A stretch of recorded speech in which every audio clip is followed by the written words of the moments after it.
తెలంగాణ చరిత్ర ఇక్ష్వాకులు. స్థాపకుడు వాసిష్ఠీపుత్ర శ్రీశాంతమూలుడు. చిహ్నం సింహం. రాజలాంఛనం హారతీపుత్రులు, శ్రీ పర్వతీయులుగా ప్రసిద్ధి. రాజధాని విజయపురి.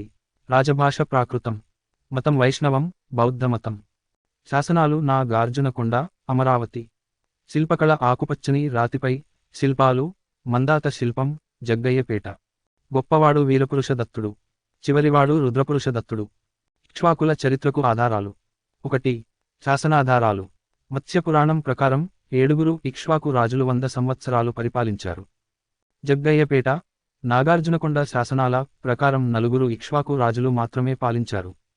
నాగార్జునకొండ శాసనం ప్రకారం వాసిష్ఠపుత్ర శాంతమూలుడు ఇక్ష్వాకు రాజ్యాన్ని స్థాపించాడు.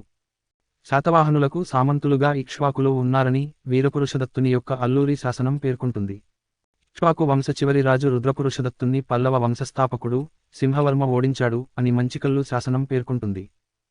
ఇక్ష్వాకుల అంతం గురించి పేర్కొంటున్న శాసనాలు. మైదవోలు శాసనం, మంచికల్లు శాసనం. 2. పురాణాలు. మత్స్యపురాణం 7 ఇక్ష్వాకు రాజులు 100 సంవత్సరాలు పాలించారని పేర్కొంటుంది. ఇక్ష్వాకులను శ్రీపర్వతీయులు అని, ఆంధ్రభృత్యులు అని మత్స్యపురాణం పేర్కొంది.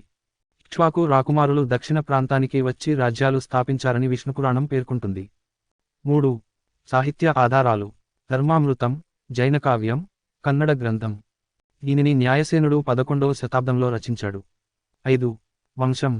ఇక్ష్వాకులు తాము బుద్ధుని, శాక్యముని వంశానికి చెందిన వారమని నాగార్జునకొండ శాసనంలో ప్రకటించుకున్నారు. విష్ణుపురాణం, జైనధర్మామృతం ప్రకారం ఇక్ష్వాకు రాకుమారులు దక్షిణ ప్రాంతానికి వచ్చి రాజ్యాలు స్థాపించారు. ఇక్ష్వాకు పాలకులు, వారి రాజకీయ చరిత్ర. 1. వాసిష్ఠపుత్ర శ్రీశాంతమూలుడు. శాతవాహన చివరి పాలకుడైన 3వ పులోమావిని పారద్రోలి ఇక్ష్వాక రాజ్యాన్ని స్థాపించాడు. ఇతను వ్యవసాయాభివృద్ధికి గోవులను, నాగళ్లను, భూమిని దానం చేశాడు. ఇతను వైదిక మతం, పౌరాణిక మతాలను ఆదరించాడు. ఇతను కార్తికేయుని, మహాసేన విరూపాక్షకుని భక్తుడు. ఈయన అశ్వమేధ, వాజపేయ యాగాలు నిర్వహించాడని ఇతని కుమారుడు వీరపురుషదత్తుని శాసనాల వలన తెలుస్తుంది. నాగార్జున కొండ వద్ద అశ్వమేధ యాగ వేదిక బయటపడింది. 2. వీరపురుషదత్తుడు. ఇతను శైవమతంను ద్వేషించినట్లు, శివలింగాన్ని కాళ్లతో తొక్కుతున్నట్లు ఉన్న శిల్పాలు నాగార్జున కొండలో బయటపడ్డాయి. ఇతను బౌద్ధమును ఆదరించాడు. ఇతని కాలంను ఆంధ్రలో బౌద్ధ మత స్వర్ణయుగంగా పేర్కొంటారు. ఇతన్ని దక్షిణాది అశోకుడు అంటారు. ఇతని కాలంలో శ్రీపర్వతం, నాగార్జున కొండ, మహాయానంకు గొప్ప పుణ్యక్షేత్రమైంది. ఇతని కాలంలోనే శ్రీపర్వత విశ్వవిద్యాలయం స్థాపించబడింది. నోట్. 1. భారతదేశంలో మొట్టమొదటి బౌద్ధ విశ్వవిద్యాలయం శ్రీపర్వత విశ్వవిద్యాలయం. 2. భారత్లో అత్యంత ప్రాచీన విశ్వవిద్యాలయం తక్షశిల. వినత్త కుమార్తెలను వివాహమాడే సాంప్రదాయం వీరి కాలంలోనే ప్రారంభమైంది. 3. శ్రీ యహుబల శాంతమూలుడు.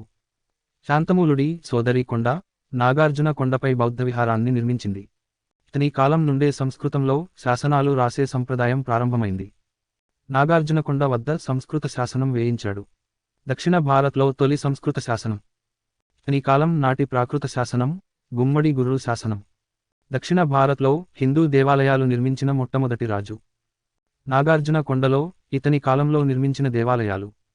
1. కార్తికేయుని ఆలయం. 2. నందికేశ్వర ఆలయం. 3.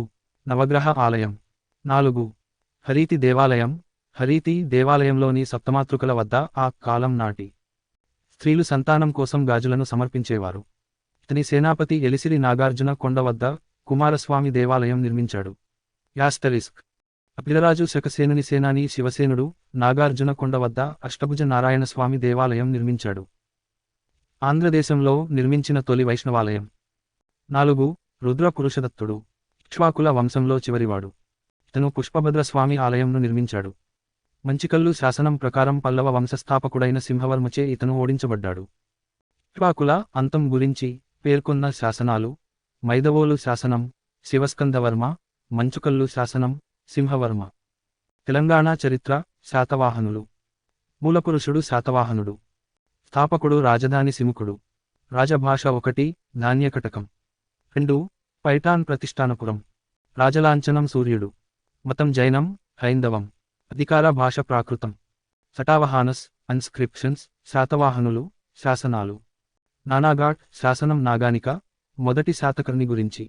నాసిక్ శాసనం గౌతమి బాలశ్రీ, గౌతమీపుత్ర శాతకర్ణి గురించి. మ్యాకధోని శాసనం మూడవ పులోమావి, శాతవాహన వంశపతనం గురించి. జునాగఢ్, గిర్నార్ రుద్రదాముడు, మొదటి సంస్కృత శాసనం. హాతిగుంఫ శాసనం ఖారవేలుడు. ఎర్రగుడి శాసనం, కర్నూలు, అశోకుడు. శాతవాహన రూలర్స్ మరియు దేర్ పొలిటికల్ హిస్టరీ, శాతవాహన పాలకులు, వారి రాజకీయ చరిత్ర. 1. శ్రీముఖుడు, శాతవాహన రాజ్య స్థాపకుడు. ప్రతిష్టానపురం రాజధానిగా అధికారంలోకి వచ్చాడు. ఇతని తండ్రి శాతవాహనుడు. ఇతని నాణాలు కోటిలింగాల, కరీంనగర్లో, శాతవాహనుడి నాణాలు కొండాపూర్లో లభ్యము. 2. కృష్ణుడు, కన్పడు, కచేరి, నాసిక్ గుహలను తవ్వించాడు. నాసిక్లో బౌద్ధ సన్యాసుల సంక్షేమం కొరకు ధర్మ మహామాత్య అనే అధికారులను నియమించారు. ఇతని కాలంలోనే భాగవత మతం దక్కన్లో ప్రవేశించింది. 3. శాతకర్ణి -1. శాతవాహన వంశానికి నిజమైన స్థాపకుడు. మొదటి శాతకర్ణి పుష్యమిత్ర శృంగుడిని ఓడించినందుకు గుర్తుగా నాణాలపై ఉజ్జయిని పట్టణ గుర్తును ముద్రించాడు. వైదిక యజ్ఞ యాగాలు నిర్వహించిన మొదటి రాజు శాతకర్ణి ఐ. ఇతను తొలిసారిగా బ్రాహ్మణులకు పన్ను మినహాయింపు భూములను దానంగా ఇచ్చాడు. 4. శాతకర్ణి -2. ఇతను అత్యధికంగా 56 లు పాలించాడు. ఇతను సాంచి స్తూపానికి దక్షిణ తోరణాన్ని నిర్మించాడు. ఇతని శాసనం సాంచి, విదిశ దగ్గర లో లభించింది. ఇతని ఆస్థాన కళాకారుడు వశిష్ఠపుత్ర ఆనంద. 5. కుంతల శాతకర్ణి. ఇతని కాలంలో సంస్కృతం శాతవాహనుల అధికార భాషగా మారింది. అప్పటి వరకు ప్రాకృతం అధికార భాషగా ఉండేది. ఇతని ఆస్థానంలో శర్వవర్మ, గుణాఢ్యుడు ఉన్నారని పేర్కొంటారు. శర్వవర్మ కాతంత్ర వ్యాకరణం, సంస్కృత వ్యాకరణ గ్రంథం. గుణాఢ్యుడి బృహత్కథ, పైశాచిక భాష, విష్ణుశర్మ పంచతంత్రాన్ని రచించుటకు ఆధారమైనది. శర్వవర్మ, గుణాఢ్యుడి మధ్య ఏర్పడిన సవాలు గూర్చి వివరించిన గ్రంథం సోమదేవుడి కథాసరిత్సాగరం. కుంతల శాతకర్ణి భార్య మలయావతి కరిర్త అనే కామక్రీడ వలన మరణించింది. 6. హాలుడు, ఆంధ్రుల చరిత్రలో తొలి కవిరాజు. తన సాహిత్యం వల్ల హాలుడు కవివత్సలుడు అనే బిరుదు పొందాడు. ఇతను ప్రాకృతంలో గాథా సప్తశతి, మహారాష్ట్ర ప్రాకృతం ని సంకలనం చేశాడు. ఇతను శ్రీలంక రాకుమార్తె లీలావతిని సప్త గోదావరిలో వివాహమాడాడు. ఈ వివాహం పై కుతూహలుడు, లీలావతి పరిణయం, ప్రాకృతం రంగాన్ని రచించారు. శాతవాహనులు, గౌతమీపుత్ర శాతకర్ణి. శాతవాహనుల్లో అతి గొప్పవాడు. ఇతను అధికారంలోకి రావడంతో శాలివాహన శకం క్రీ. స.78 ప్రారంభమైంది. 1957 నుండి క్రీ. స.78 ను భారత ప్రభుత్వం అధికారికంగా శాలివాహన శకారంభ సంవత్సరంగా పాటిస్తున్నది. శాలివాహన శకంను పాటించిన ఏకైక రాజు యాదవ రామచంద్ర దేవుడు, దేవగిరి రాజు. ఇతని గొప్పతనం గూర్చి ఇతని తల్లి గౌతమి బాలశ్రీ వేయించిన నాసిక్ శాసనం తెలియజేస్తుంది. ఇతను నహపానుడి వెండి నాణాలను తన చిహ్నాలతో తిరిగి ముద్రించాడు. ఈ నాణాలు కడలూరు, జోగలతంబి లో కనుగొనబడ్డాయి. ఇతను వైదిక సంప్రదాయాలను పాటిస్తూ బౌద్ధ మతాన్ని కూడా ఆదరించాడు. బౌద్ధ భిక్షువులకు 100 నివర్తనాల భూమిని దానం చేశాడు. బౌద్ధ శాఖ అయిన భద్రనేయ అనే శాఖకు నాసిక్లో గుహలను ఇచ్చాడు. ఇతని నాణెములు కొండాపూర్, పెదబంకూరులలో పెద్ద సంఖ్యలో లభించాయి. శాతవాహనుల రాజులలో తన పేరు మీద మొదట శాసనాలు వేయించిన రాజు ఇతడే. పులోమావి -2 వశిష్ఠపుత్ర పులోమావి. ఇతని కాలంలో గౌతమి బాలశ్రీ నాసిక్ శాసనాన్ని ప్రాకృతం వేయించింది. ఇతని కాలంలోనే రాజధానిని ప్రతిష్టానపురం నుండి అమరావతికి మార్చడం జరిగింది. ఇతని కాలంలో అమరావతి స్తూపం నిర్మించబడింది. ఇతడు కార్లేలో బౌద్ధ సన్యాసులకు విరాళాలు ఇచ్చాడు. యజ్ఞశ్రీ శాతకర్ణి. శాతవాహన వంశంలో చివరి గొప్పవాడు. ఇతని కాలంలోనే మత్స్యపురాణం సంకలనం చేయబడింది. ఇతను నాగార్జునునికి శ్రీపర్వతం, నాగార్జున కొండ పై పారావత విహారం నిర్మించాడు. ఇతడు తెరచాపల నౌక బొమ్మ గల నాణాలు ముద్రించాడు. ప్రారంభించింది పులోమావి -2. వాణుడు హర్ష చరిత్రలో ఇతనిని త్రిసముద్రాధీశ్వరుడు అని పేర్కొన్నాడు.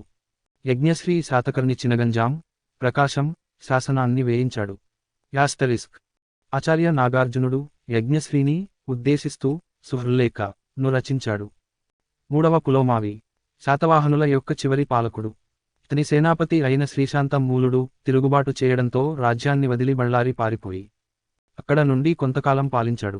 ఇతను బళ్ళారిలో మ్యాకధోని శాసనాన్ని వేయించాడు. యాస్టరిస్క్. మ్యాకధోని శాసనం శాతవాహన రాజ్య పతనం గురించి వివరిస్తుంది. తెలంగాణ చరిత్ర విష్ణు కుండినులు. స్థాపకుడు ఇంద్రవర్మ, మహారాజేంద్రవర్మ. రాజచిహ్నం పంజా ఎత్తిన సింహం. రాజలాంఛనం శ్రీ పర్వతస్వామి భక్తులుగా ప్రసిద్ధి. రాజధానులు పురం, ఇంద్రపాలనగరం, దెందులూరు. రాజభాష సంస్కృతం. మతం వైష్ణవం. ప్రత్యేకత నరబలిని ప్రోత్సహించుట. మాధవవర్మ -2. గొప్పవాడు మాధవవర్మ -2. పరిపాలన స్వర్ణయుగంగా. చివరివాడు మంచన భట్టారకుడు. శిల్పకళ ఉండవల్లి గుహలు. విష్ణుకుండినుల చరిత్ర ఆధారాలు. సాహిత్య ఆధారాలు. జనాశ్రయ చందోవిచ్చిత్తి, సేతుబంద అనే గ్రంథాలు. శాసన ఆధారాలు. శాసనం పేరు ప్రాంతం. 1. తుమ్మలగూడెం రాగి శాసనాలు. వలిగొండ మండలం, నల్గొండ జిల్లా. 2. చైతన్యపురి శిలా శాసనం హైదరాబాదు జిల్లా. 3. కీసరగుట్ట శిలా శాసనం, రంగారెడ్డి జిల్లా. 4. సలేశ్వరం శిలా శాసనం ఆమ్రాబాద్ మండలం, మహబూబ్నగర్ జిల్లా. విష్ణుకుండినుల పాలకులు, వారి రాజకీయ చరిత్ర. 1. ఇంద్రవర్మ, మహారాజేంద్రవర్మ. విష్ణుకుండినుల వంశస్థాపకుడు ఇంద్రవర్మ అని మెజారిటీ చరిత్రకారుల అభిప్రాయం. ఇతను ఇంద్రపురం అనే రాజధానిని నిర్మించాడు. ప్రస్తుతం దీనిని ఇంద్రపాలపురంగా పేర్కొంటున్నాయి. 2. మొదటి మాధవవర్మ. ఇతను వాకాటకుల రాకుమార్తెను వివాహం చేసుకున్నాడు. ఇతడు ఉండవల్లి, భైరవకోన, మొఘల్ రాజపురం గుహలను చెక్కించాడు. 3. గోవిందవర్మ. విష్ణుకుండినుల తొలిరాజులలో అగ్రగణ్యుడు. ఇంద్రపాలపురం రాజధానిగా పరిపాలించాడు. ఇంద్రపాలపురంలో బౌద్ధ భిక్షువులకు తన పట్టమహిషి మహాదేవి పేరుమీద మహావిహారం నిర్మించబడింది. ఈ విహారానికి గోవిందవర్మ పెంకపుర, ఎన్మదల అనే గ్రామాలను దానంగా ఇచ్చాడు. తరువాతి కాలంలో వచ్చిన విక్రయేంద్ర భట్టాకరవర్మ, 2వ విక్రయేంద్రవర్మ ఈ విహారానికి ఇరుందెర అనే గ్రామాన్ని దానంగా ఇచ్చాడు. 4. 2వ మాధవవర్మ. విష్ణుకుండినుల రాజులలో సుప్రసిద్ధుడు. ఇతను సాధించిన ఒక్కొక్క విజయానికి గుర్తుగా కీసరగుట్ట పైన ఒక్కొక్క శివలింగంను ప్రతిష్ఠించాడు. ఇతను విజయం సాధించిన ప్రతిచోట రామలింగేశ్వరాలయాన్ని కట్టించాడు. వేల్పూరు శాసనం ప్రకారం ఇతను గణపతి, దంతముఖస్వామి ప్రతిష్ఠ చేసినట్లు తెలుస్తుంది. ఉండవల్లి గుహలలో పూర్ణకుంభంను చెక్కించాడు. 5. ఇంద్ర భట్టారకవర్మ, 2వ ఇంద్రవర్మ. ఇతను కీసరగుట్ట సమీపంలో ఘటికేశ్వర ఘటిక స్థానాన్ని, వైదిక కవి విద్యాలయాలు స్థాపించాడు. దంకుడు రాసిన సోమవేదంలో ఇంద్రభట్టారకవర్మ, ఘటికలు అనే వైదిక విద్యాలయాలను స్థాపించినట్లు పేర్కొన్నాడు. 6. విక్రయేంద్ర భట్టారకవర్మ, 2వ విక్రయేంద్రవర్మ. ఇంద్రపాలపురంలో గోవిందవర్మ భార్య మహదేవి నిర్మించిన విహారానికి ఇతను ఇరుందెర అను గ్రామంను దానం చేశాడు. బ్రాహ్మణులకు తుండి అను గ్రామంను దానం చేశాడు. 6. మంచన భట్టారకవర్మ. ఇతను విష్ణుకుండినులలో చివరివాడు. మంచన భట్టారకుణ్ణి పృథ్వీమూల మహారాజు ఓడించి రాజ్యాన్ని ఆక్రమించినట్లు తాండివాడ శాసనం ద్వారా తెలుస్తుంది. వేములవాడ చాళుక్యులు. స్థాపకుడు విక్రమాదిత్య యుద్ధమల్లుడు. మతం హైందవం, జైనం. రాజధాని వేములవాడ. గొప్పవాడు 2వ అరికేసరి. చివరివాడు 3వ అరికేసరి. వేములవాడ చాళుక్యులు చరిత్ర ఆధారాలు. సాహిత్య ఆధారాలు. పంపకవి రచించిన విక్రమార్జున విజయం, ఆది పురాణం. సోమదేవసూరి యశస్తిలక. మల్లియ రేచన కవిజనాశ్రయం. వేములవాడ, కరీంనగర్ ను రాజధానిగా చేసుకున్న తర్వాతనే వీరి ప్రత్యేక సంస్కృతి, రాజకీయ ప్రస్థానం ప్రారంభమైనందున వీరిని వేములవాడ చాళుక్యులు అంటారు. వేములవాడ చాళుక్యులు పాలకులు, వారి రాజకీయ చరిత్ర. సత్యాశ్రయ రణ విక్రముడు. వేములవాడ చాళుక్య వంశంలో మొదటి వాడు బోధనన్ను రాజధానిగా చేసుకుని పాలించాడు. వీరు మొదట బాదామి చాళుక్యులకు, తర్వాత రాష్ట్రకూటులకు సామంతులుగా ఉండి పాలించారు. కొల్లిపర శాసనం, మొదటి అరికేసరి ప్రకారం వేములవాడ చాళుక్య వంశం మూలపురుషుడు సత్యాశ్రయరణ విక్రముడు. వినయాదిత్య యుద్ధమల్లుడు. యుద్ధమల్లుడు నిజామాబాద్ జిల్లాలోని నిందూరు బోధను రాజధానిగా పాలన చేశాడు. ఇతను కొన్ని రాజ్యాలను, చిత్రకూట దుర్గాన్ని, కరీంనగర్లోని రాయగిరి సాధించినాడు. మొదటి అరికేసరి. మొదటి అరికేసరి రాజధానిని బోధన్ నుండి వేములవాడకు మార్చాడు. బద్దెగొడు. బద్దెగ బద్దెగేశ్వరాలయాన్ని నిర్మించాడు. బద్దగేశ్వరాలయమును వేములవాడలోని భీమేశ్వరాలయంగా గుర్తించారు. ఇతని బిరుదు సోలద, గండ, అపజయమెరుగని వీరుడు. 2వ నరసింహుడు. పూరల ప్రతిహార మహీపాల చక్రవర్తిని ఓడించి కాలప్రియ, కల్పి అనే చోట విజయ సంభాన్ని నాటాడు. యమునా నదిని దాటి కన్యాకుబ్జ నగరం చేరి తన గుర్రాలకు గంగానది నీరు త్రాగించాడు. వేములవాడలో జైన చౌముఖాలు చెక్కించిన వేములవాడ చాళుక్యరాజు 2వ నరసింహుడు. 2వ అరికేసరి. ఇతను వేములవాడ శిలాశాసనంను సంస్కృతంలో వేయించాడు.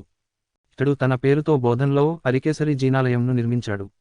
ఇతని కాలం నాటి కవులు పంపకవి జీనవల్లభుడు మల్లియరేచన వాగరాజు. ఇతని ఆస్థాన కవి సోమదేవసూరి యశస్తిలక చంపు కావ్యంను వాగరాజు కాలంలోనే పూర్తి చేశాడు.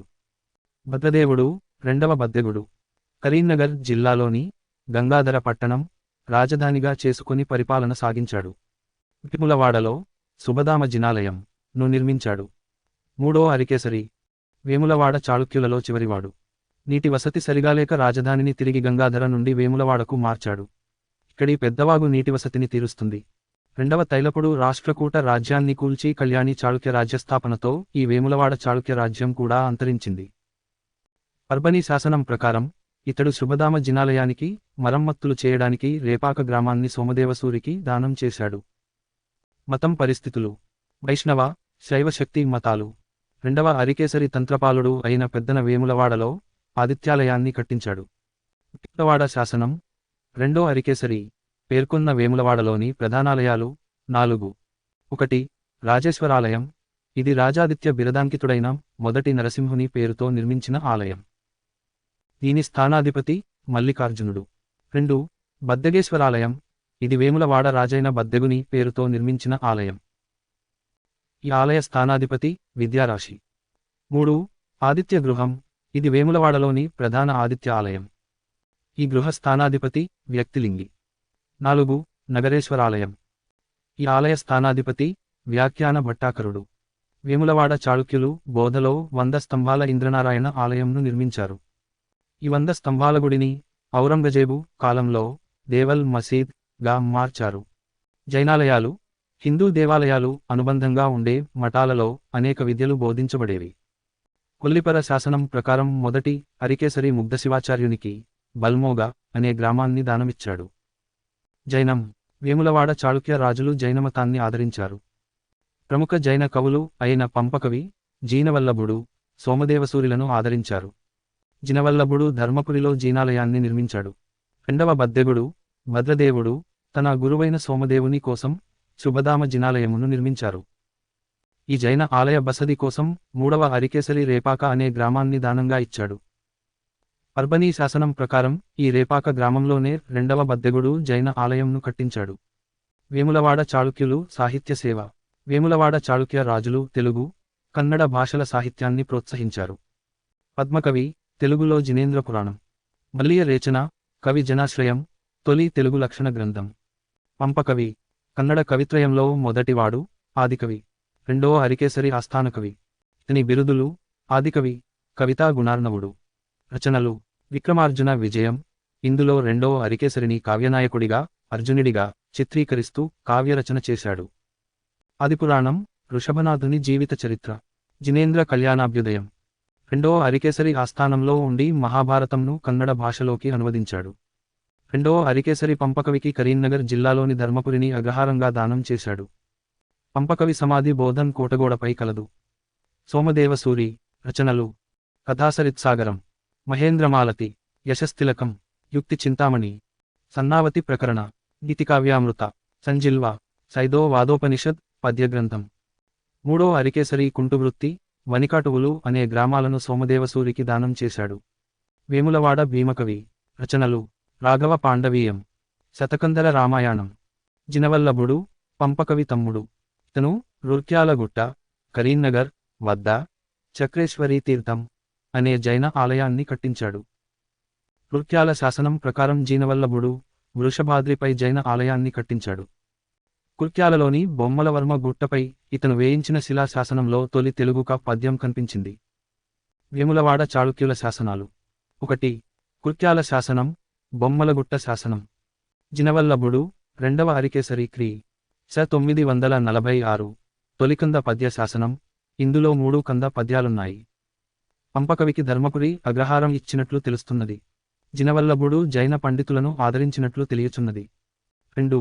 కరీంనగర్ శిలాశాసనం. రెండవ అరికేసరి క్రీ. స 930 నుండి 55 అరిపినపల్లి గ్రామంలో ధారవయ్య అనే బ్రాహ్మణునికిచ్చిన భూదానము గూర్చి వివరించబడింది. 3. బద్దెగుని వేములవాడ శిలాశాసనం. బద్దెగుడు మేధావంతుడు, గౌడ సంఘాధ్యక్షుడైన సోమదేవుడనే కవి గురించి ఈ శాసనంలో ఉన్నది. 4. రేపాక శిలాశాసనం ఉజయ క్రీ. శ. 968. వేములవాడ చాళుక్య 3వ అరికేసరి రేపాకలో జినాలయం నిర్మించినాడని, ఆ దేవాలయానికి భూదానం చేసినాడని ఈ శాసనం తెలుపుతుంది. 5. అహవ మల్లుని వేములవాడ శిలాశాసనం పశ్చిమ చాళుక్య చక్రవర్తి అహవమల్ల దేవుడు దండనాయకుడైన మహేశ్వర శక్తి పండితునికి దానము చేసిన సమయంలో వేయించిన శాసనం. 6. మసీదు శాసనం చాళుక్యుల కాలం క్రీ. శ. 18. ధర్మపురి నరసింహ ఆలయ నిర్మాణ విశేషాలు. 7. చికరాజు వేములవాడ శిలాశాసనము జయసింహ వల్లభుడు క్రీ. శ. 33. రాజేశ్వర బద్దెగేశ్వర దేవరలకు దానమిచ్చు సందర్భంలో వేయించిన శాసనమిది. 8. కుమార సోమేశ్వరుని వేములవాడ శిలాశాసనం కుమార సోమేశ్వరుడు క్రీ. శ. 1106. వేములవాడలోని శ్రీమదరికేశ్వర దేవర నైవేద్యం కొరకు ఆదేవర పూజారి ఆచార్యులకు అగ్రహారం దానమిచ్చినప్పుడు చేయించిన నాశనం. 9. జగదేవరాజు వేములవాడ శిలాశాసనం శ్రీమజ్జగద్దేవరాజు శ్రీ. శ. 1108. హరికేశ్వర దేవరకు ఇల్లిందకుంట అగ్రహారమును దానమిచ్చినప్పుడు వేయించిన దానశాసనం. 10. కురువగట్టు శాసనం శ్రీమజ్జిగద్దేవరాజు క్రీ. శ. 1108. జడుర సమీపంలోని గంగాపురం సమీపంలోని గుట్టపై చౌడేశ్వరి ఆలయంలో ఈ శాసనం ఉంది. వినయాదిత్య యుద్ధమల్లుని 2వ కుమారుడైన వీరగృహుని ప్రశస్తి ఈ శాసనంలో ఉంది. కాకతీయులు కులపురుషుడు కాకర్త్యగుండన మాగల్లు శాసనం ప్రకారం. విన్నభూపతి బయ్యారం చెరువు శాసనం ప్రకారం. స్థాపకుడు మొదటి బేతరాజు. స్వతంత్ర్య రాజ్య స్థాపకుడు రుద్రదేవుడు. చిహ్నం వరాహం. రాజలాంఛనం కాకతి. కాక అంటే వేడి. కాకతి అంటే జ్వరదేవత ఆరోగ్య దేవత. రాజధాని హన్మకొండ ఓరుగల్లు. రాజభాష సంస్కృతం. వర్ణం శూద్రులు. మతం మొదట జైనమతం తర్వాత శైవం. బిరుదాంకితులు ఆంధ్రదేశాధీశ్వర. వంశం దుర్జయ వంశం బయ్యారం శాసనం ప్రకారం. చారిత్రక ఆధారం మాగల్లు శాసనం దానర్నవుడి. బయ్యారం శాసనం మైలాంబ. నగర నిర్మాతలు హన్మకొండ ప్రోలరాజు -2. మురుగల్లు కాకతి రుద్రుడు. విదేశీ యాత్రికులు మార్కోపోలో రుద్రమదేవి కాలంలో. గొప్పవాడు గణపతి దేవుడు. చివరివాడు 2వ ప్రతాపరుద్రుడు. నాట్యకత్తె మాచల్ దేవి ప్రతాపరుద్ర -2 కాలంలో. కాకతీయులు చరిత్ర ఆధారాలు. శాసనాలు 1. బయ్యారం మైలాంబ. 2. హన్మకొండ కాకతిరుద్ర. 3. మోటుపల్లి గణపతి దేవుడు. శిల్పకళ 1. వేయిస్తంభాల గుడి రుద్రదేవుడు. 2. రామప్ప గుడి రేచర్ల రుద్రుడు. విదేశీ యాత్రికులు మార్కోపోలో రుద్రమదేవి కాలంలో. కాకతీయుల కాకర్త్యగుండన గురించి ప్రప్రథమంగా దానర్నవుని మాగల్లు శాసనంలో పేర్కొనబడింది. మైలాంబ యొక్క బయ్యారం చెరువు శాసనం ప్రకారం కాకతీయుల మూలపురుషుడు వెన్నడు. ప్రతాపరుద్ర యశోభూషణం విద్యానాథుడు లో కాకతి దేవతను పూజించడం వలన వీరు కాకతీయులు అయ్యారు అని పేర్కొనబడింది. కాకతీయులు మొదట రాష్ట్ర కూటులకు తరువాత పశ్చిమ చాళుక్యుల కళ్యాణి చాళుక్యులు కు సామంతులుగా ఉండి రుద్రదేవుని కాలంలో స్వతంత్రులైనారు. మురుగల్లు వరంగల్ ప్రాంతంలో సువాసనలతో కూడిన వరి పండించబడ్డదని మార్కోపోలో పేర్కొన్నాడు. రుద్రమదేవి కాలంలో ఆంధ్రదేశాన్ని సందర్శించిన మార్కోపోలో కాకతీయ రాజ్యం సిరి సంపదలతో కూడిన ఆర్థిక వ్యవస్థ అని ప్రస్తావించాడు. అదేవిధంగా ఢిల్లీ సుల్తానుల కాలంనాటి గొప్ప పండితుడైన అమీర్ ఖుస్రు తన తుగ్లక్ నామాలో కాకతీయుల ఐశ్వర్యంను గూర్చి ప్రస్తావించాడు. కాకతీయ పాలకులు వారి రాజకీయ చరిత్ర. బేతరాజు -1 క్రీ. శ. 995 1052. తను శనిగరం శాసనం వేయించాడు. ఈ శాసనాన్ని లిఖించినది నారణయ్య. తని మంత్రి నారణయ్య శనిగరంలో యుద్ధమల్ల జినాలయాన్ని బాగు చేయించి కానుకలు సమర్పించాడు. ప్రోలరాజు -1 క్రీ. శ. 1052 నుండి 1076. కాజీపేట పిల్లలమర్రి పాలంపేట శాసనాలు ఇతని ఘనకార్యాలను తెలియజేస్తున్నాయి. ఆగమపండితుడు రామేశ్వరునికి ప్రోలరాజు -1 బైజనపల్లి గ్రామాన్ని శివపురంగా మార్చి దానమిచ్చాడు. బేతరాజు -2 క్రీ. శ. 1076 నుండి 1108. ఇతను కాజీపేట శాసనాన్ని వేయించినాడు. హన్మకొండ ఇతని కాలంలో మొదటిసారి రాజధానిగా మారింది. బేతరాజు -2 గొప్ప శివభక్తుడు, ఇతని గురువు రామేశ్వర పండితుడు. బేతరాజు 2 హన్మకొండలోని శివపురం వద్ద బేతేశ్వర శివాలయాన్ని నిర్మించాడు. దుర్గరాజు క్రీ. శ 1108 నుండి 1116. ఇతను బేతేశ్వర శివాలయాన్ని కాలముఖాచార్యుడైన రామేశ్వర పండితునికి దానం చేసినట్లు కాజీపేట శాసనం తెలుపుతున్నది. ప్రోలరాజు -2 క్రీ. శ 1116 నుండి 1157. రెండవ ప్రోలరాజు ఘనకార్యాలను రుద్రదేవుని హనుమకొండ శాసనం పేర్కొంటుంది. హనుమకొండలో సిద్ధేశ్వరాలయం, పద్మాక్షి ఆలయం, వీరి కాలంనాటి చిత్రలేఖనాలు కలవు స్వయంభు దేవాలయంలను ఇతను నిర్మించాడు. ఇతని మంత్రి బేతనామాత్యుడు జైనమతాభిమాని. బేతన భార్య మైలమ హన్మకొండలో కడలాలయ బసది ని కట్టించినది. స్వతంత్ర కాకతీయ రాజులు క్రీ. శ 1158-1323. రుద్రదేవుడు క్రీ. శ 1158-1196. ఇతనిని ఒకటవ ప్రతాపరుద్రుడు, కాకతిరుద్రుడు అని కూడా అంటారు. స్వతంత్రయ పాలన ప్రారంభించిన మొదటి కాకతీయ రాజు. క్రీ. శ 1162లో రుద్రదేవుడు స్వాతంత్రం ప్రకటించుకున్నట్లు హన్మకొండ శాసనం పేర్కొంటుంది. ఇతను హన్మకొండ, గణపవరం అనే శాసనాలు వేయించాడు. హన్మకొండ శాసనంను అచితేంద్రుడు లిఖించాడు. రుద్రదేవుడు రుద్రసముద్ర తటాకం అనే చెరువును తవ్వించాడు. రుద్రదేవుడు హన్మకొండలో రుద్రేశ్వరాలయం, వేయిస్తంభాల గుడిని క్రీ. శ 1162లో నిర్మించాడు. ఓరుగల్లు పట్టణాన్ని నిర్మించి రాజధానిని పాక్షికంగా హన్మకొండ నుండి ఓరుగల్లుకు మార్చాడు. పూర్తిస్థాయిలో గణపతి దేవుడు. ఇతను సంస్కృతంలో నీతిసారంను రచించాడు. ఇతని మంత్రి గంగాధరుడు. ఇతను వైష్ణవ మతాభిమాని. హన్మకొండలో ప్రసన్న కేశవాలయాన్ని నిర్మించాడు. ఇతను 1182లో జరిగిన పల్నాటి యుద్ధంలో నలగామరాజుకు సహకరించాడు. ఇతని కాలంలోనే జైన, శైవ సంఘర్షణలు మొదలయ్యాయి. మహాదేవుడు క్రీ. శ 1196-1199. రుద్రదేవుని మరణం తరువాత ఇతని తమ్ముడు మహాదేవుడు సింహాసనం అధిష్ఠించాడు. తన అన్న మరణానికి కారణమైన జైత్రపాలునిపై దండెత్తి ఓడి మరణించాడు. ఈ దండయాత్రలో మహదేవుని కుమారుడు గణపతిదేవుడు యాదవులకు బందీగా చిక్కాడు. మహాదేవుడు శైవుడు, ఇతని గురువు ధ్రువరేశ్వరుడు. గణపతిదేవుడు క్రీ. శ 1199 నుండి 1262. ఇతను కాకతీయులలో గొప్పవాడు. గణపతి దేవుని తండ్రి మహాదేవుడు యాదవరాజైన జైతుకి చేతిలో మరణించగా ఇతను బందీ అయ్యాడు. దీనితో కాకతీయ రాజ్యం సంక్షోభంలో పడింది. మహాదేవుని సేనాని రేచర్ల రుద్రుడు కాకతీయ రాజ్యాన్ని ఆ సంక్షోభం నుండి రక్షించాడు. రేచర్ల రుద్రుడు చేబ్రోలు శాసనాన్ని వేయించాడు మరియు పాలంపేటలో రామప్పగుడిని క్రీ. శ 1213లో నిర్మించాడు. గణపతిదేవుని ప్రధాన సేనాని రేచర్ల రుద్రుడు, రథదళాధిపతి గంగయ్య సేనాని, గచ్చదళపతి జాయప సేనాని. ఇతని రచనలు నృత్తరత్నావళి, గీతరత్నావళి, వాయిద్యరత్నావళి. మురుగల్లు కోటకు 4 వైపులా 4 శిలా నిర్మిత తోరణాలు గణపతి దేవుడు నిర్మించాడు. గణపతి దేవుని కాలంలో మాల్యాల చౌడ సేనాని చౌడ సముద్రం తవ్వించారు. రుద్రదేవుడు ప్రారంభించిన ఓరుగల్లు కోటను పూర్తిచేసి రాజధానిని హన్మకొండ నుండి ఓరుగల్లుకు క్రీ. శ 1254లో మార్చాడు. గణపతిదేవుని గురువు విశ్వేశ్వర శంభు. గణపతిదేవుడు విశ్వేశ్వర శంభుకు కాండ్రకోట అనే గ్రామంను దానం చేశాడు. విశ్వేశ్వర శంభు శైవ విద్యాలయాలు అయిన గోళకి మఠాలు ఏర్పాటు చేశాడు. గణపతిదేవుడు ఓరుగల్లులో సహస్రలింగాలయంను నిర్మించాడు. గణపతిదేవుని కుమార్తెలు 1 రుద్రమాంబ భర్త చాళుక్య వీరభద్రుడు. 2 గణపమాంబ భర్త బేతరాజు. 1259 సంలో గణపతి దేవుడు రుద్రమదేవిని పట్లో ధృతిగా ప్రకటించాడు. 1262లో పాండ్యరాజైన జటావర్మసుందర పాండ్యుడు నెల్లూరు సమీపానం ముత్తుకూరు యుద్ధంలో గణపతిదేవుణ్ణి ఓడించాడు. ముతుకూరు యుద్ధం మినహాయిస్తే గణపతిదేవుడు పరాజయం తెలియని విజేత. రుద్రమదేవి క్రీ. శ 1262 నుండి 1289. ఆంధ్రదేశంలో రాజ్యాధికారమును చేపట్టిన మొదటి మహిళ. ఈమె శాసనాలు బీదర్ కోట శాసనం, మల్కాపుర శాసనం, ప్రసూతి వైద్య కేంద్రాల గురించి తెలుపుతుంది. ఈమె సేనాని గోన గన్నారెడ్డి తెలుగు చోడులను, కోటరాజులను ఓడించాడు.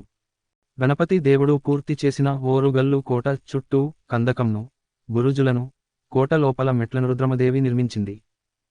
కాయస్థుల రాజైన అంబదేవుని యొక్క చందుపట్ల అత్తిరాల శాసనం ప్రకారం రుద్రమదేవి అంబదేవునిచే హతమార్చబడినది.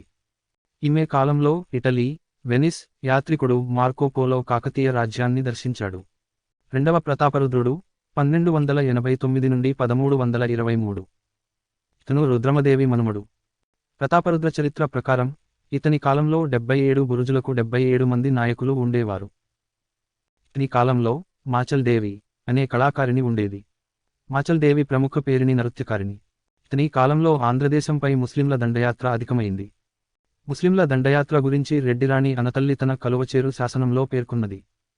1323లో గియాజుద్దీన్ తుగ్లక్ కాలంలో అతని కుమారుడు మహ్మద్ బిన్ తుగ్లక్ జునా ఖాన్ కాకతీయ రాజ్యంపై దాడి చేసి ప్రతాపరుద్రుణ్ణి ఓడించాడు. ఈ ఓటమిని గురించి పేర్కొన్న శాసనం విలాస శాసనం. వరంగల్కి సులానాపూర్ అని పేరు పెట్టి బురానుద్దీన్ అనే పాలకుణ్ణి నియమించాడు.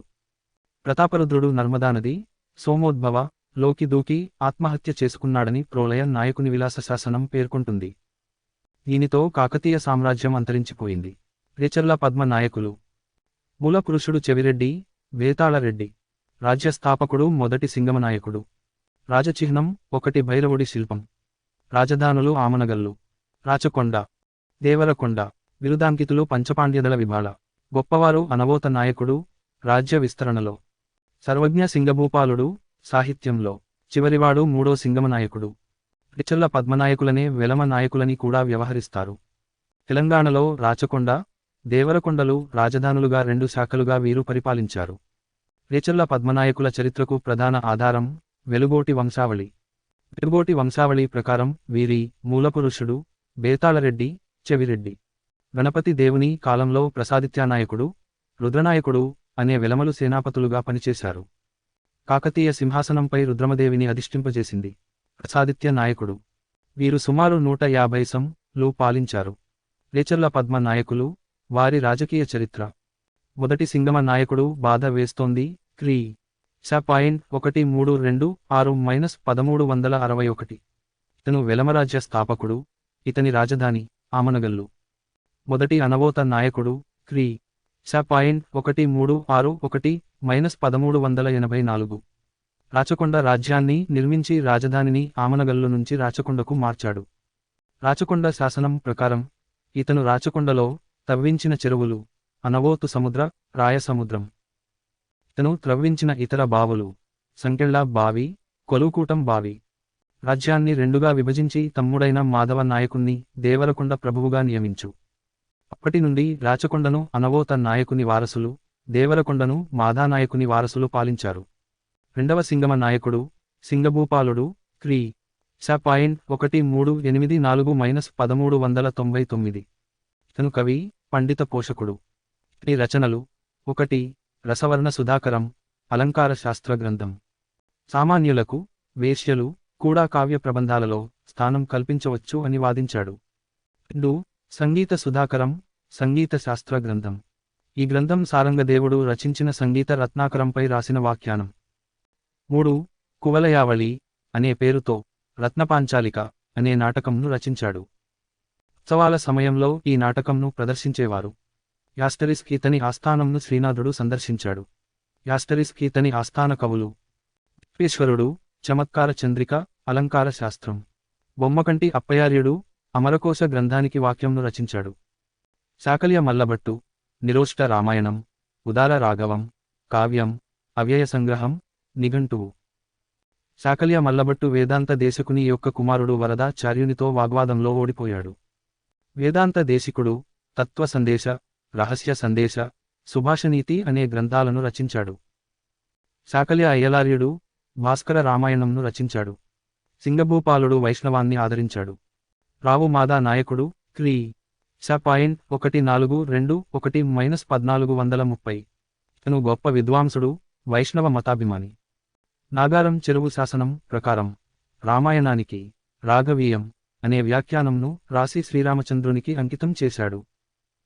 శ్రీరంగనాథ స్వామికి తొర్రూరు గ్రామాన్ని శ్రీరంగపురం అగ్రహారం అనే పేరుతో దానం చేశాడు. మాదానాయకుని భార్య నాగాంబిక రాచకొండ సమీపంలో నాగసముద్రం అనే చెరువును నిర్మించింది. 3వ సింగమ నాయకుడు క్రీ. శ.1430-1475. ఇతనే రాచకొండ రాజులలో చివరివాడు. ఇతని ఆస్థానాన్ని రెడ్డి రాజ్య విద్యాధికారి శ్రీనాథుడు సందర్శించాడు. ఇతని ఆస్థానంలో నైనాచార్యుడినే వైష్ణవ మతాచార్యుడు వైష్ణవ మత వ్యాప్తికి కృషి చేశాడు. బహ్మనీ సుల్తాన్ మూడో మహమ్మద్ షా సేనాని నిజాం ఉల్ ముల్క్ ఖైరీ ఇతన్ని ఓడించడంతో రేచర్ల వెలమల రాజ్యం అంతమైంది. ఆస్థాన కవులు. గౌరన రచనలు 1. నవనాథ చరిత్ర 2. హరిశ్చంద్ర పాఖ్యానం 3. లక్షణ దీపిక. కొరవి గోపరాజు సింహాసన ద్వాత్రింశిక. పోతన ఇతను సర్వజ్ఞ సింగభూపాలునికి సమకాలికునిగా పేర్కొంటారు. ఇతని రచనలు వీరభద్ర విజయం, శైవగ్రంథం, తొలి రచన. భోగిని దండకం, సర్వజ్ఞ సింగునికి మరియు భోగినిల మధ్య ప్రేమం మారచించబడిన తొలి తెలుగు దండకం. నారాయణ శతకం. భాగవతం 8 స్కందములు, దీనిని శ్రీరామచంద్రునికి అంకితమిచ్చాడు. రాచకొండ కోట. ఈ కోటలో ఉన్న ఒక దేవాలయం రామప్ప దేవాలయాన్ని పోలి ఉంది. ఈ కోటలోనే సీతారామ లక్ష్మణుల విగ్రహాల ఆలయం ఉంది. పద్మనాయకుల యొక్క రాజచిహ్నమైన భైరవ శిల్పాలు ప్రతికోట ద్వారం వద్ద ఉన్నాయి. నరసింహుల గుట్ట. ఈ గుట్టపై గుహాలయంలో 12 అల్వారుమూర్తులను చెక్కారు. ఈ ఆలయపై భాగంలో రామాయణంలోని పుత్రకామేష్టి యాగం, అశ్వమేధయాగ చిత్రలేఖనాలు చిత్రించారు. దేవరకొండ వెలమలు. స్వతంత్ర వెలమ రాజ్య స్థాపకుడు సింగమ నాయకుని కుమారులు. 1. అనవోతా నాయకుడు 2. మాదా నాయకుడు. అనవోతా నాయకుడు రాచకొండకు రాజుగా ఉండి తన తమ్ముడిని దేవరకొండకు రాజుగా చేసి రాజ్యాన్ని 2గా విభజించాడు. దీంతో మాదానాయకుడి సంతతివారిని దేవరకొండ వెలుమలని పిలుస్తారు. మాదా నాయకుడు దేవరకొండను రాజధానిగా చేసుకుని పాలన సాగించాడు. నల్లమల కొండలపై ఉన్న శ్రీశైల ఉత్తర ద్వారంగా ప్రసిద్ధిగాంచిన ఉమామహేశ్వర క్షేత్రానికి ద్వార మండపంను నిర్మించినట్లు శాసనం వేయించాడు. పెదవేదగిరి నాయకుడు. భాస్కర రామాయణంను రచించిన 4 కవుల్లో ఒకరైన శాకల్య అయ్యలార్యుడు ఇతని ఆస్థాన కవి. లింగమ నేడు దేవరకొండ వెలమ రాజుల్లో చివరివాడు. మత పరిస్థితులు. శైవ మతం. గడే రాయవంశం, పద్మనాయకుల కాలంలో శైవంను ప్రచారం చేశారు. ప్రి ముసునూరి, వెలమ రాజులు శైవ మతాన్ని ఆదరించారు. తీవ్రవాద శైవమతంలో అనేక క్రూర ఆచారాలు ఉండేవి. వీరి క్రూర ఆచారాలు. 1. రణం కడుపు. వీరు భైరవుడిని ఆరాధించేవారు. రణం కడుపును పద్మనాయకులు ప్రవేశపెట్టగా రెడ్డి రాజులు కాలంలో ప్రాచుర్యంలోకి వచ్చింది. మరణించిన వారి రక్తమాంసాలతో వండిన అన్నంను భైరవుడికి నైవేద్యంగా సమర్పించడమే రణము కుడుపు. 2. చంపుడు గుడి. కొరవి గోపరాజు రచించిన సింహాసన ద్వాత్రింశిక గ్రంథంలో స్త్రీ పురుషులు దైవంపై పరిమిత భక్తి వల్ల ఆత్మార్పణం చేసుకుంటున్నారని తెలపబడింది. చంపుడు గుడినే వీరశిరోమండపం అంటారు. దీని ప్రధాన కేంద్రం శ్రీశైలం. వీరు తమ శరీరాన్ని దేవునికి, శివునికి మొక్కుబడిగా చెల్లిస్తారు. వైష్ణవ మతం. రామానుజాచార్యుని అనంతరం శ్రీవైష్ణవ శాఖ వడగల్, తెంగల అను శాఖలుగా విడిపోయింది. తెలంగాణలో వడగల్ శాఖ ప్రాచుర్యం పొందింది. వడగల్ శాఖ అహోబిలంలో మఠంను ఏర్పాటు చేసుకుని తమ సిద్ధాంతాలు ప్రచారం చేశారు. వడగల్ శాఖను ప్రచారం చేసిన వాడు వేదాంత దేశికుడు. సర్వజ్ఞ సింగభూపాలుని కోరిక మేరకు వేదాంత దేశికుడు రచించిన గ్రంథాలు యాస్టరిస్క్ సుభాషిత నీతి, రహస్య సందేశ, తత్వ సందేశ. గ్రామదేవతలు. శక్తి రూపాలైన దుర్గా, భద్రకాళి, కాళిలను అమ్మవారిగా ప్రతి గ్రామంలో దేవతలను ప్రతిష్ఠించారు. ఈ దేవతలకు జంతుబలులు ఇచ్చి తమ మొక్కులను తీర్చుకునేవారు. శ్రీనాథుడు చిన్న చిన్న రాళ్ళు చిల్లర దేవుళ్ళు అంటూ పేర్కొన్నాడు. ముఖ్య దేవాలయాలు శ్రీశైలం, త్రిపురాంతకం. శ్రీశైల దేవాలయానికి అనుబంధంగా మఠాలు ఉండేవి.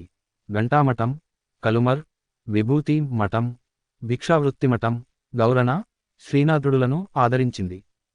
రిచర్ల పద్మ నాయకుల శాసనాలు. 1. కందికొండ శాసనం. అనపోతా నాయకుడు క్రీ. శ. 1365. జల్లపల్లి కోటను జయించుట, చెంజర్ల యుద్ధంలో క్షత్రియులను ఓడించుట, ధరణికోట వద్ద రెడ్డి రాజులను ఓడించుట ఈ శాసనంలో ప్రస్తావించబడినది. 2. అనపోత నాయకుని భువనగిరి శాసనం. అనపోతా నాయకుడు క్రీ. శ. 1378. ఇది అసంపూర్తి శాసనం.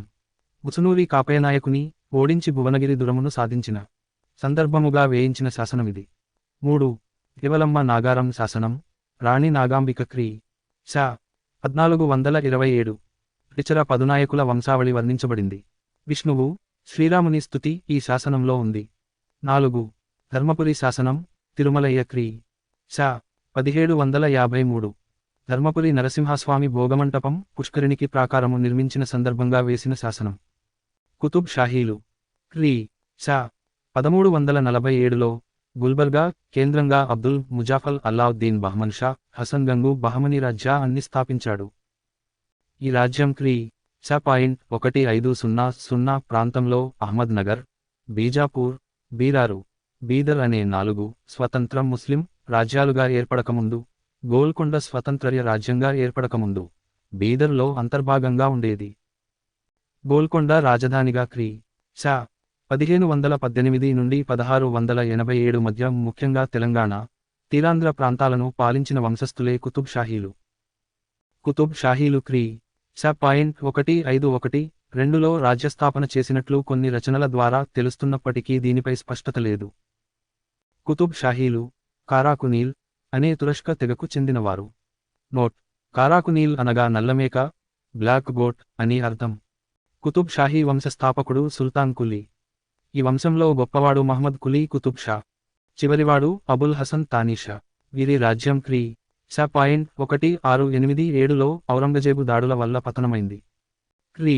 శ. 1512–1687 మధ్యకాలంలో మొత్తం 8 మంది కుతుబ్ షాహీ పాలకులు 175 లు పాలించారు. పొలిటికల్ హిస్టరీ, రాజకీయ చరిత్ర. సుల్తాన్ కులీ కుతుబ్ షా 1512 నుండి 1543. ఇతను మొదటివాడు. తండ్రి షేర్ కులీ, తల్లి మాలిక్ సాలె. ఇతను షియా మతస్థుడు. ఇతని సమకాలికులు 1 శ్రీకృష్ణదేవరాయలు 2, బాబర్ 3, హుమాయూనీ. ఇతని బిరుదు 1 ఖవాస్ ఖాన్ 2, బడే మాలిక్ దొడ్డ ప్రభువు 3, ఉమర్ ఉల్ ఉమ్రా 4, కుతుబ్ ఉల్ ముల్క్. దుర్భేద్యమైన గోల్కొండ కోటను నిర్మించి దాని చుట్టూ ఒక పట్టణాన్ని నిర్మించి దానికి మహ్మద్ నగర్ అని పేరు పెట్టాడు. ఇతను గోల్కొండపై 2 మినార్లతో ఒక మసీదును, జామా మసీద్ నిర్మాణాన్ని ప్రారంభించాడు. దీనిని ఇబ్రవరి కులీ కుతుబ్ షా పూర్తి చేశాడు. ఈ మసీదు యొక్క మినార్ ఆధారంగా తర్వాత కాలంలో చార్మినార్ నిర్మాణం జరిగింది. ఇతని కుమారులు హైదర్ కులీ, కుతుబుద్దీన్, యార్ కులీ, జంషీద్, అబ్దుల్ కరీం, దౌలత్ కులీ, ఇబ్రహీం కులీ. జంషీద్ కులీ కుతుబ్ షా 1543 నుండి 1550. ఇతను పితృహంతకుడు. కోపంలో క్రూరత్వాన్ని ప్రదర్శించేవాడని ఫెరిస్టా రచనల వల్ల తెలుస్తుంది. చిన్న చిన్న తప్పులకు మరణశిక్షలు విధించేవాడు. ఇతనికి వ్యతిరేకంగా తన సోదరులైన దౌలత్ కులీ, ఇబ్రహీం కులీ కుట్ర పన్ని విఫలమయ్యారు. ఇబ్రహీం కులీ కుతుబ్ షా దేవరకొండ దుర్గాధిపతిగా ఉండేవాడు. ఇబ్రహీం తన అన్న అయిన జంషీద్కు వ్యతిరేకంగా కుట్రలు పన్నాడు. ఈ విషయం తెలుసుకున్న జంషీద్ ఇబ్రహీంను బంధించుటకు సైన్యాన్ని పంపాడు. దీంతో ఇబ్రహీం కులీ కుతుబ్ షా గోల్కొండ రాజ్యాన్ని వదిలి విజయనగర సామ్రాజ్యంలోకి ప్రవేశించాడు. విజయనగర సైన్యాధిపతి అలియరామరాయలు ఇబ్రహీంకు ఆశ్రయం కల్పించాడు. ఇబ్రహీం 7 సంవత్సరాలు పాటు విజయనగర సామ్రాజ్యంలో గడిపాడు. అప్పుడే ఇబ్రహీం తెలుగు కవులను కలుసుకుని తెలుగు భాషపై అభిమానం పెంచుకున్నాడు. 1550లో జంషీద్ కులీ కుతుబ్ షా రాజయక్ష్మ అనే వ్యాధితో మరణించాడు.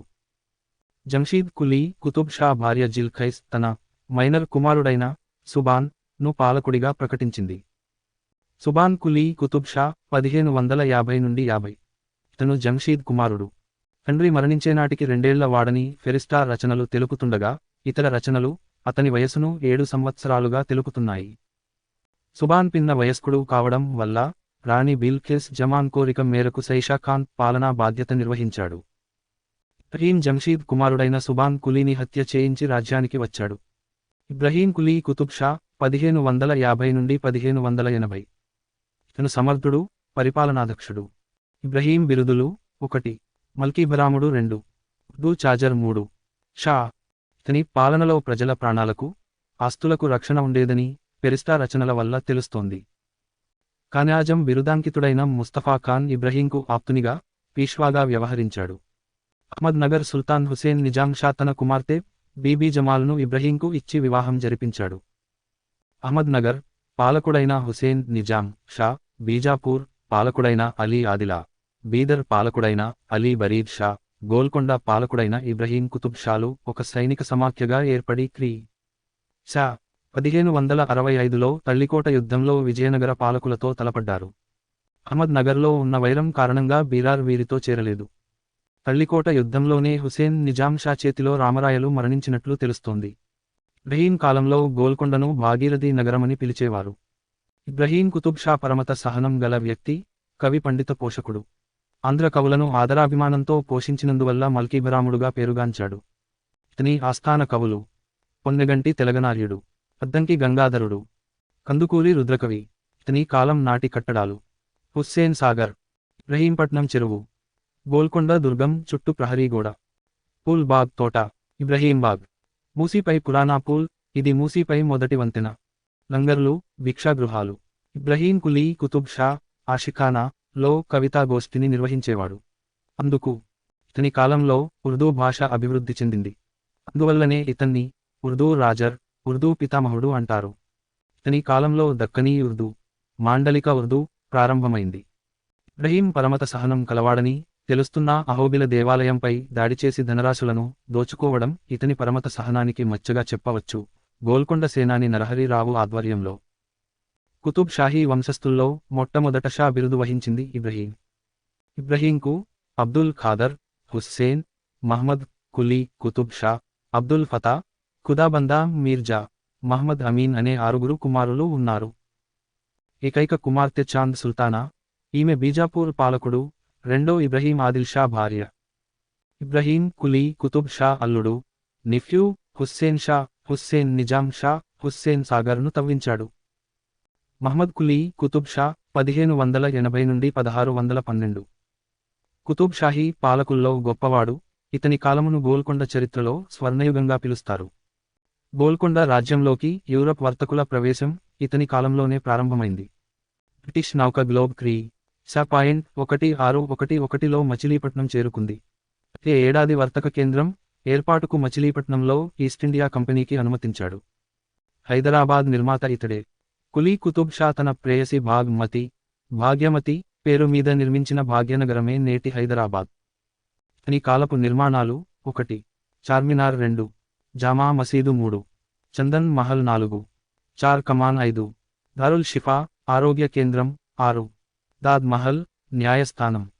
1593 నుండి 94లో హైదరాబాద్లో సంభవించిన ప్లేగును పూర్తిగా నిర్మూలించిన సందర్భంగా ఇతను చార్మినార్ను నిర్మించారు. మహ్మద్ కులీ కుతుబ్ షా స్వయంగా కవి.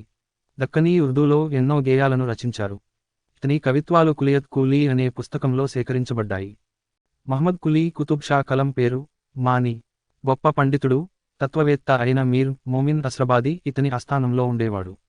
ఇతని కాలంలోనే కుతుబ్ షాహీల రాజధానిని గోల్కొండ నుంచి హైదరాబాద్కు మార్చారు. మహ్మద్ కులీ కుతుబ్ షా కులియత్ కూలీగా ప్రసిద్ధి చెందాడు. సుల్తాన్ మహ్మద్ కుతుబ్ షా 1612 నుండి 1626. ఇతను మహద్ కులీ కుతుబ్ షా సోదరుని కుమారుడు. ఇతడు శాంతిప్రియుడు. మహ్మద్ కుతుబ్ షా కాలంలోనే ఖైరతాబాద్ మసీదు నిర్మించారు. మక్కా మసీదు నిర్మాణానికి పునాది వేశాడు. ఔరంగజేబు దీన్ని పూర్తి చేశాడు. ఇతని కాలంలో ట్రావెర్నియర్ ఫ్రెంచ్ హైదరాబాద్లో పర్యటించి మక్కా మసీదు నిర్మాణం గురించి వివరించాడు. స్వయంగా కవి అయిన మహ్మద్ కుతుబ్ షా జల్ ఉల్ లాహ్ అనే కలం పేరుతో ఎన్నో గజళ్లను రాశాడు. మొఘల్ చక్రవర్తి జహంగీర్ తను జారీ చేసిన ఫర్మానాలో మహ్మద్ కుతుబ్ షాను కుమారునిగా సంబోధించినట్టు తెలుస్తోంది. ఇతని కాలంలోనే ప్రముఖ వైద్యుడు హకీం తకీముద్దీన్ వైద్యశాస్త్రంపై నిజామత్ తబాయి కుతుబ్ షాహీ గ్రంథం రచించాడు. ఇతని కాలంలో మహ్మద్ మోమిన్ తూనికలు, కొలతలపై రిసాలా మిక్టారియాను రచించాడు. అబుల్లా కుతుబ్ షా 1626 నుండి 1672. మహ్మద్ కుతుబ్ షా పెద్ద కుమారుడు. కుతుబ్ షాహీల్లో అత్యధిక కాలం పాలించింది ఇతడే. ఇతని హయాంలోనే గోల్కొండ రాజ్య పతనం ప్రారంభమైంది. సింహాసనం అధిష్ఠించే నాటికి ఇతని వయస్సు 12 సంవత్సరాలు. తల్లి హయత్ బక్ష్మీ బేగం సంరక్షకురాలిగా పాలన సాగించింది. 1636లో షాజహాన్ గోల్కొండ పైకి దండెత్తాడు. అబ్దుల్లా కుతుబ్ షా 1636లో షాజహాన్తో సంధి చేసుకుని మొఘల్ చక్రవర్తులకు సామంతుడిగా మారాడు. అబుల్ హసన్ తానీషా 1672 నుండి 1687. కుతుబ్ షాహీ వంశంలో చివరి పాలకుడు. దాల స్వభావుడైన ఇతన్ని ప్రజలు తానీషా అని కీర్తించారు. ఇతని గురువు షారజు కట్టాల్ సూఫీ ఇతనికి తానీషా భోగి అనే బిరుదు ఇచ్చాడు. ఇతని కాలంలోనే శివాజీ హైదరాబాద్ను సందర్శించినట్లు తెలుస్తోంది. ఇతని ప్రధాని మీర్ జుమ్లా మాదన్న. ఇతని అసలు పేరు సూర్య ప్రకాశరావు. ఇతని సర్వసైన్యాధ్యక్షుడు సర్ లస్కర్ అక్కన్న మాదన్నల మేనల్లుడు కంచర్ల గోపన్న. పాల్వంచ తహసీల్దార్గా పనిచేసిన గోపన్న భద్రాచలంలో శ్రీరామచంద్రుడి ఆలయాన్ని నిర్మించాడు. గోపన్న రామదాసుగా ప్రసిద్ధి చెందాడు. కంచర్ల గోపన్న తాను వసూలు చేసిన శిస్తును ఖజానాకు పంపకుండా భద్రాచలంలో శ్రీరాముని దేవాలయంను నిర్మించాడు. దీనితో ఆయనను గోల్కొండ కోటలో బంధించారు. క్రీ. .1685 ప్రాంతంలో జరిగిన మొఘలుల దాడిలో ఓటమిపాలైన తానీషా వారితో సంధి చేసుకున్నాడు. ఇతని కాలంలో అక్కన్న, సైన్యాధిపతి, మాదన్న, ప్రధాని లు ఔరంగజేబుకు వ్యతిరేకంగా శివాజీ మరియు బీజాపూర్ లతో కలిసి కూటమిని ఏర్పాటు చేశారు. ముస్లిం సర్దారుల కుట్ర వల్ల 1686 మార్చి 24న అక్కన్న, మాదన్నల హత్యతో గోల్కొండ రాజ్యం బలహీనమైంది. బీజాపూరును ఆక్రమించిన తర్వాత ఔరంగజేబు క్రీ. .1687 ఫిబ్రవరిలో గోల్కొండపై దండెత్తాడు. ఇన్వేడెడ్ 1687 ఫిబ్రవరి నుండి అక్టోబర్ వరకు గోల్కొండ ఆక్రమణ కొరకు యుద్ధం జరిగింది. ఈ సమయంలో మొఘల్ సేనలను ఎదుర్కొని 7 నెలల పాటు కోటను కాపాడి చివరకు విఫలుడైన యోధుడు అబ్దుల్ రజాక్ లారినోట్ గోల్కొండ ఆక్రమణలో కీలక పాత్ర పోషించిన ఔరంగజేబు సేనాని మీర్ కమ్రుద్దీన్ చిన్లీచ్ ఖాన్ 1687 అక్టోబర్ 3న గోల్కొండ మొఘల్ సామ్రాజ్యంలో విలీనమైంది. మొఘల్ సేనలకు బందీగా చిక్కిన అబుల్ హసన్ తానీషాను దౌలతాబాద్ కోటలో బంధించారు. తానీషా అక్కడే మరణించాడు. 1700లో అసఫ్ జాహీ వంశం క్రీ. .1724–1948 స్థాపకుడు నిజాం ఉల్ ముల్క్. రాజధాని ఔరంగాబాద్, హైదరాబాద్. గొప్పవాడు మీర్ ఉస్మాన్ అలీ ఖాన్. చివరివాడు మీర్ ఉస్మాన్ అలీ ఖాన్ 7వ నిజాం. 1724లో నిజాం ఉల్ ముల్క్ దక్కన్లో ఔరంగాబాద్ రాజధానిగా స్వతంత్రీకరించాడు. అసఫ్ హీలు టర్కీలోని తురానీ తెగకు చెందినవారు. పర్షియా. అసఫ్ జాహీ వంశం. రాజకీయ చరిత్ర. నిజాం ఉల్ ముల్క్ 1724 నుండి 48. ఇతను అసఫ్ జాహీ వంశ స్థాపకుడు. ఇతని అసలు పేరు మీర్ కమ్రుద్దీన్ ఖాన్. ఇతన్ని ఔరంగజేబు 4000 సేనకు మున్సబ్ దారునిగా నియమించి చిన్కిలిచ్ ఖాన్ అనే బిరుదునిచ్చాడు. ఫరూక్ సియార్ 7000 సేనకు ఇతన్ని మున్సబ్ దారునిగా నియమించి ఫతేజంగ్, నిజాం ఉల్ ముల్క్ అనే బిరుదులనిచ్చాడు. మొఘల్ చక్రవర్తి మహమ్మద్ షా 8000 సేనకు ఇతన్ని మున్సబ్ దారునిగా నియమించి అసహో అనే బిరుదునిచ్చాడు. ఇతను 1724లో శక్కర్ ఖేదా యుద్ధంలో ముబారిజ్ ఖాన్ను ఓడించి అసఫ్ జాహీ రాజ్యంను స్థాపించాడు. ఇతను ఔరంగాబాదు రాజధానిగా చేసుకుని పరిపాలన చేశాడు. 1739 కర్నాల్ యుద్ధంలో పర్షియా రాజు నాదిర్ షా మొఘల్ సైన్యాన్ని ఓడించగా నాదిర్ షాకు మొఘలకు మధ్య శాంతి ఒప్పందం కుదర్చడంలో నిజాం ఉల్ ముల్క్ కీలక పాత్ర పోషించాడు. ఈ ఒప్పందం ప్రకారం కోహినూర్ వజ్రం, నెమలి సింహాసనంలను నాదిర్హాకు మొఘల్ రాజులు ఇవ్వడం జరిగింది. 1748లో ఢిల్లీపై అహ్మద్ షా అబ్దాలీ దండెత్తగా మహ్మద్ షా రంగీలాకు సహాయం చేయడానికి వెళుతూ బుర్హనపూర్ వద్ద అనారోగ్యం పాలై మరణించాడు. నాజర్ జంగ్ 1748 నుండి 50. నిజాం ఉల్ ముల్ రెండవ కుమారుడు. మొఘల్ చక్రవర్తితో నిజాం ఉదెలా అనే బిరుదును పొంది దక్కన్ సుబేదార్ అయ్యాడు. నిజాం ఉల్ ముల్ మరణానంతరం నాజర్ జంగ్ తన మేనల్లుడైన ముజఫర్ జంగ్తో వారసత్వ యుద్ధం మొదలైంది. ముజఫర్ జంగ్, ఫ్రెంచి గవర్నర్ డూప్లేలు కుట్ర చేసి నాజర్ జంగ్ను చంపించారు. ముజఫర్ జంగ్ 1750 నుండి 51. ఫ్రెంచి గవర్నర్ డూప్లే సహాయంతో ముజఫంగ్ నవాబుగా నియమించబడ్డాడు. 1751లో పాండిచేరి నుండి ఔరంగాబాద్ వెళ్తున్నప్పుడు కడపలోని రాయచోటి దగ్గర లక్కిరెడ్డిపల్లి వద్ద కడప నవాబు హిమ్మత్ ఖాన్ ముజఫర్ జంగ్ను చంపివేశాడు. సలాబత్ జంగ్ 1751 నుండి 61. ఫ్రెంచి అధికారి అయిన బుస్సీ నాజంగ్ తమ్ముడైన సలాబత్ జంగ్ను హైదరాబాద్ నవాబుగా ప్రకటించాడు. దాంతో ఇతడు 1752లో ఉత్తర సర్కారులను ఫ్రెంచ్ వారికి బహుమానంగా ఇచ్చాడు. 1759లో వెనక్కి తీసుకున్నాడు. ఇతని కాలంలోనే బొబ్బిలి యుద్ధం 1757, చందుర్తి యుద్ధం 1758లు జరిగాయి. 1761లో సలాబత్ జంగ్ను బీదర్ కోటలో బంధించి తానే పాలకుడినని నిజాం అలీ ప్రకటించుకున్నాడు. నిజాం అలీ ఖాన్ 1761 నుండి 1803. ఇతనిని రెండవ అసఫ్ జా అంటారు. ఇతని కాలం నుండి అసహోహిలు నిజాములుగా పిలవబడ్డారు. నిజాం అలీ రాజధానిని ఔరంగాబాద్ నుండి హైదరాబాద్కు మార్చాడు. జోగిపంతులు మధ్యవర్తిత్వంతో ఉత్తర సర్కారులు శ్రీకాకుళం, రాజమండ్రి, ఏలూరు, ముస్తఫానగర్ 1766లో బ్రిటిష్ వారి పరమైనాయి. లార్డ్ వెల్లస్లీ ప్రవేశపెట్టిన సైన్య సహకార ఒప్పందంలో చేరిన మొదటి రాజు నిజాం అలీ ఖాన్. మూడవ మైసూరు యుద్ధంలో పొందిన కడప, బళ్ళారి ప్రాంతాలతో పాటు అనంతపూర్ ప్రాంతాలను కూడా సైన్య సహకార పద్ధతిలో భాగంగా బ్రిటిష్ సైన్యానికి అయ్యే ఖర్చు కింద ఇవ్వడం జరిగింది. అందువల్ల ఈ ప్రాంతాలను దత్త మండలాలు అంటారు. ఫ్రెంచి అధికారి రేమాండ్ సహాయంతో నిజామలీ గన్ ఫౌండరీని ఏర్పాటు చేశాడు. క్రీ. శ. 1798లో నిజాం అలీ కాలంలోనే జేమ్స్ పాట్రిక్ బ్రిటిష్ రెసిడెంట్గా నియమింపబడ్డాడు. నిజాం అలీ 1803లో రెసిడెన్సీ భవనము నిర్మించాడు. దీని ప్రధాన ఆర్కిటెక్ట్ శామ్యూల్. ఇతని ఇతర నిర్మాణాలు యాస్టరిస్క్ మోతిమహల్, గుల్టన్ మహల్, రోషన్ మహల్. సికిందర్ జా 1803 నుండి 1829, మూడవ అసఫ్ జా. ఇతని పేరుమీదుగానే సికింద్రాబాద్ ఏర్పడింది. ఇతని కాలంలో బ్రిటిష్ రెసిడెంట్ చేతిలో కీలుబొమ్మగా మారిన చందులాల్ 1806లో పేష్కారుగా నియమించబడ్డాడు. 1811లో హైదరాబాద్లో బ్రిటిష్ రెసిడెంట్గా హెన్రీ రస్సెల్ వచ్చాడు. సంస్థానంలో శాంతిభద్రతలను కాపాడటానికి రస్సెల్స్ దళం లేదా హైదరాబాద్ కాంటిజెంట్ సైన్యాన్ని ఏర్పరిచాడు. ఈ దళం హైదరాబాద్ సైన్యంగా పేరు పొందింది. రస్సెల్స్ దళం నిర్వహణ ఖర్చు పెరగడంతో నిజాం పామర్ కంపెనీ నుండి 60 లక్షల అప్పు తీసుకున్నాడు. హెన్రీ రస్సెల్ తరువాత బ్రిటిష్ రెసిడెంట్గా వచ్చిన చార్లెస్ మెట్కాఫ్ పలు ఆర్థిక సంస్కరణలు ప్రవేశపెట్టాడు. నాసిరుద్దౌలా 1829 నుండి 1857, నాలుగవ ఆసఫ్ జా. ఇతని కాలంలో ప్రధాన సంఘటనలు: 1. వహాబీ ఉద్యమం. 2. బేరారు దత్తత.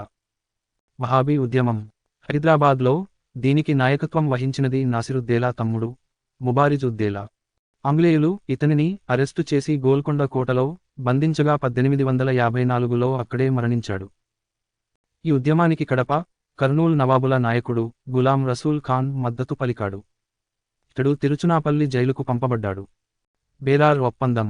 నిజాం తమ నుండి తీసుకున్న 60 లక్షలను 1850 డిసెంబర్ 31లోగా చెల్లించాలని బ్రిటిష్ ప్రభుత్వం షరతు విధించింది. 1853లో గవర్నర్ జనరల్ డల్హౌసీ మరియు నసీరుద్దౌలా మధ్య బేరార్ ఒప్పందం జరిగింది. ఈ ఒప్పందం తరువాత రస్సెల్ సైన్యాన్ని హైదరాబాద్ కంటిజెన్సీ సైన్యంగా మార్చి బ్రిటిషు ఇండియా సైన్యానికి అనుబంధ దళంగా మార్చారు. అంతేకాకుండా ఈ ఒప్పందం ప్రకారం బ్రిటిషు వారికి బీరార్, రాయచూర్, ఉస్మానాబాద్ ప్రాంతాలను ఇచ్చారు. ఈ అవమానాన్ని తట్టుకోలేక ప్రధాని అయిన సిరాజ్ ఉల్ ముల్క్ అనారోగ్యం పాలై మరణించాడు. ఆ సమయంలో 24 ఏళ్ల మీర్ తురబ్ అలీ ఖాన్ సాలర్ జంగ్ -1 హైదరాబాద్ ప్రధాని అయ్యాడు. 1857 మే 10న మీరట్లో సైనిక తిరుగుబాటు ప్రారంభం అయినప్పుడు హైదరాబాద్ నవాబ్ నాసిరుద్దౌలా. తిరుగుబాటు ప్రారంభం అయిన వారం రోజులకు నసిరుద్దౌలా మరణించాడు. అప్పుడు అఫ్జల్ ఉద్దౌలా హైదరాబాద్ నవాబు అయ్యాడు.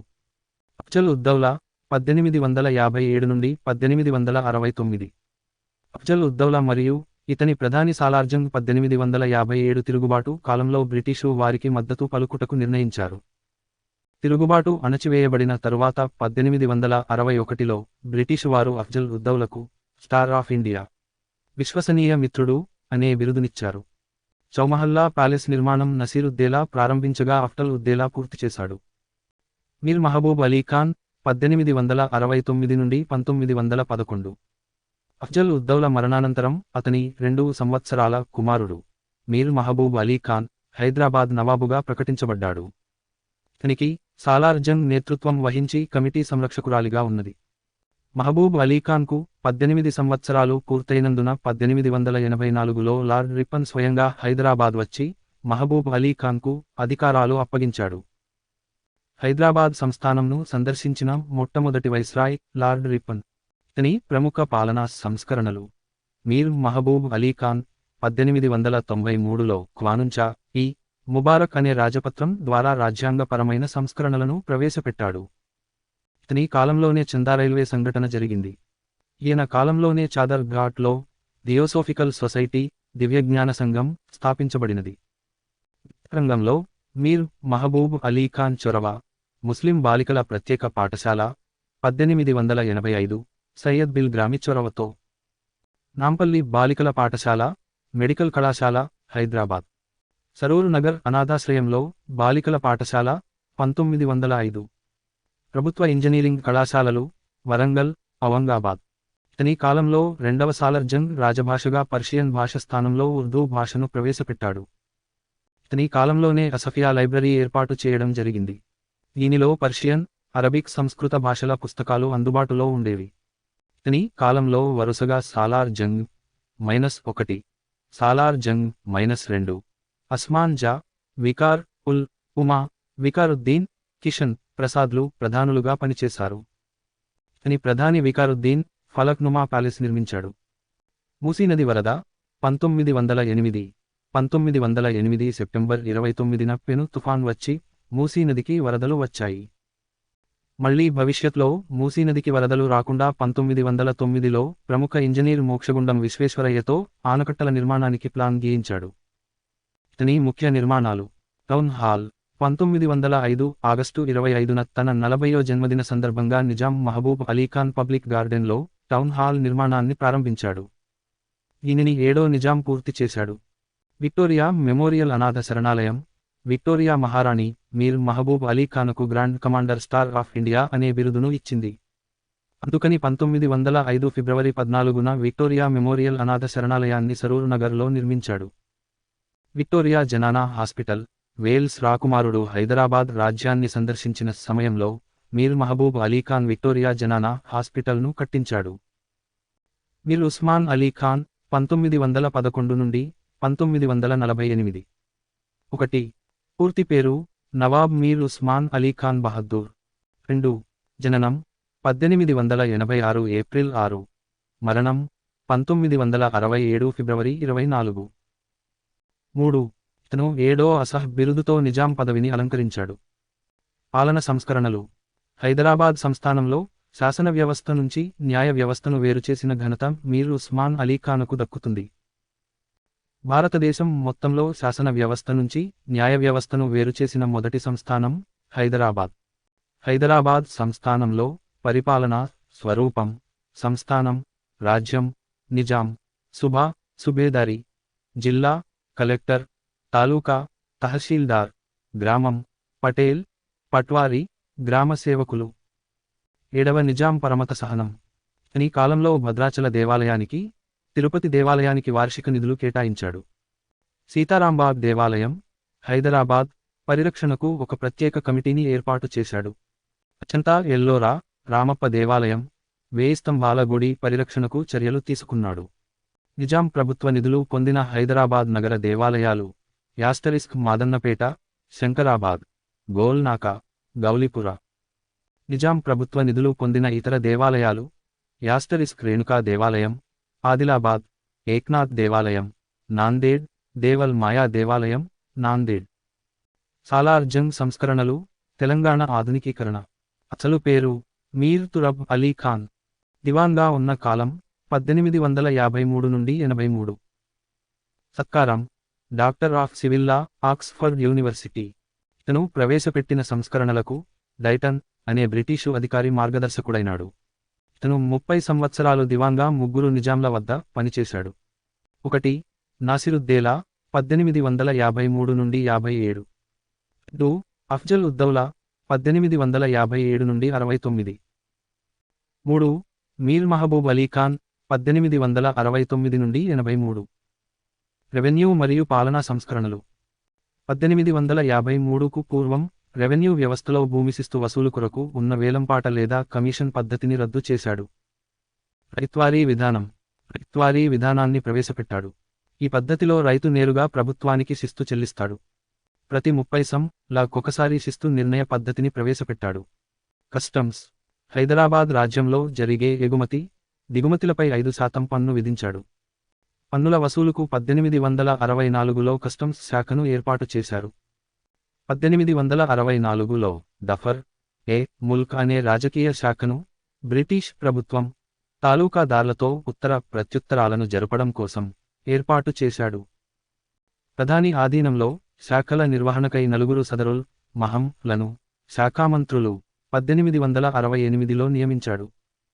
రెవెన్యూ మంత్రి నవాబ్ ముకరం ఉద్దెలా. న్యాయశాఖ మంత్రి నవాబ్ బషీర్ ఉద్దాలా. పబ్లిక్ శాఖ మంత్రి నవాబ్ షాహజంగ్. పోలీస్ మంత్రి నవాబ్ షంషేర్ జంగ్. 1865లో నూతన జిల్లాబందీ వ్యవస్థను ప్రవేశపెట్టి ప్రభుత్వ జీతంతో పనిచేసే అధికారులను నియమించాడు. జిల్లాబందీ విధానం ప్రవేశపెట్టినప్పుడు నాటి నిజాం అష్టలుడాల రెసిడెంట్ జార్జ్ హ్యూల్ దీని ప్రకారం హైదరాబాద్ రాజ్యాన్ని 5 సుబాలు 17 రెవెన్యూ జిల్లాలుగా విభజించినాడు. సుబాలు విభాగాలు సదర్ తాలూకాదార్ సుబేదార్, జిల్లాలు తాలూకాదార్, తాలూకాలు తహసీల్దార్, గ్రామాలు పట్వారీ, రెవెన్యూ బోర్డు. 1864లో ఏర్పాటైంది. 1867లో రదై దీని స్థానంలో సదర్ మహకే ఈ మల్ గుజారీ కేంద్ర రెవెన్యూ శాఖ ఏర్పాటైంది. 1875లో రెవెన్యూ సర్వే సెటిల్మెంట్ డిపార్ట్మెంట్ను ఏర్పాటు చేశాడు. ఆర్థిక సంస్కరణలు 1857లో హాలిసిక్కాను ప్రవేశపెట్టాడు. బ్రిటిష్ రూపాయి కంటే 15% తక్కువ విలువ కలది. హాలిసిక్కా చలామణికై హైదరాబాద్లో కేంద్ర ద్రవ్య ముద్రణాలయాన్ని ఏర్పాటు చేశారు. పోలీస్ సంస్కరణలు 1867లో రెవెన్యూ బోర్డు రదైన తరువాత రెవెన్యూ శాఖ నుండి పోలీస్ వ్యవస్థను వేరు చేసి సదర్ ఉల్ మెహతమీన్ కొత్వాల్ అనే అధికారిని నియమించాడు. 1869లో పోలీస్ శాఖను ఏర్పాటు చేయడం జరిగింది. నిజామత్ అనే పోలీస్ దళాన్ని ఏర్పాటు చేశాడు. ప్రతి జిల్లాకు మహాతమీన్ పోలీస్ సూపరింటెండెంట్, తాలూకాకు అమీన్ ఇన్స్పెక్టర్, అణాకు జమేదార్, చౌకీ పోలీస్ స్టేషన్ కి దఫేదార్లను నియమించాడు.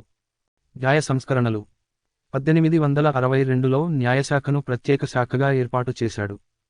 మొదటి న్యాయశాఖ మంత్రి నవాబ్ బషీర్ ఉదౌలాను నియమించాడు. జిల్లా స్థాయి సివిల్ కేసుల కొరకు మున్సిఫ్, క్రిమినల్ కేసులకు మీర్ అదాలత్లను నియమించాడు.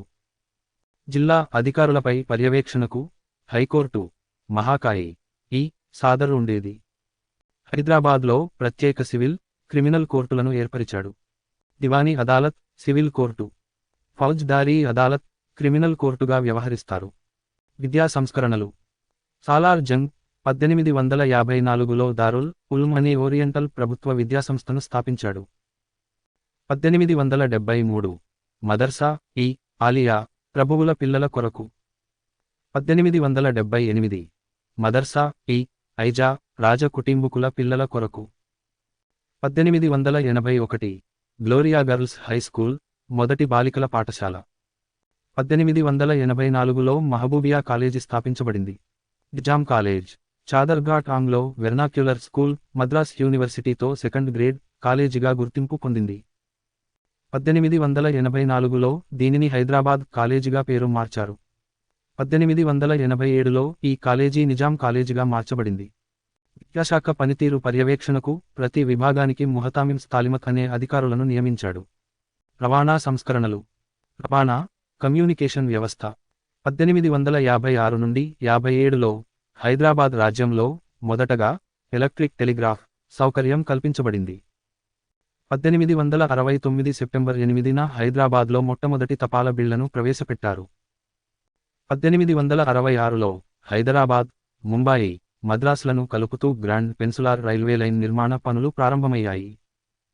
1874లో వాడి, సికింద్రాబాద్ మధ్య 121 మైళ్ల దూరం రైలు మార్గం వేయబడింది. 1868లో హైదరాబాద్ నుండి షోలాపూర్ వరకు గ్రాండ్ ట్రంక్ రోడ్డును నిర్మించాడు. పారిశ్రామిక సంస్కరణలు 1856లో బ్రిటిష్ రెసిడెన్సీ అధికారి డా స్మిత్ వస్తు ప్రదర్శనను ఏర్పాటు చేశాడు.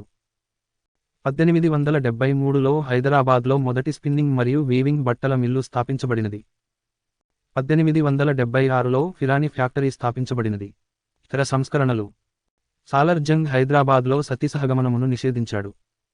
సాలార్ జంగ్ అలీగర్లో విద్యాసంస్థలు నెలకొల్పేందుకు సర్ సయ్యద్ అహ్మద్ ఆర్థిక సహాయాన్ని అందించాడు. వేరార్ విషయం కోసం ఇంగ్లాండుకు వెళ్లి విక్టోరియా మహారాణితో చర్చలు జరిపారు. 1883లో కలరా వ్యాధి సోకి సాలార్ జంగ్ -1 మరణించాడు.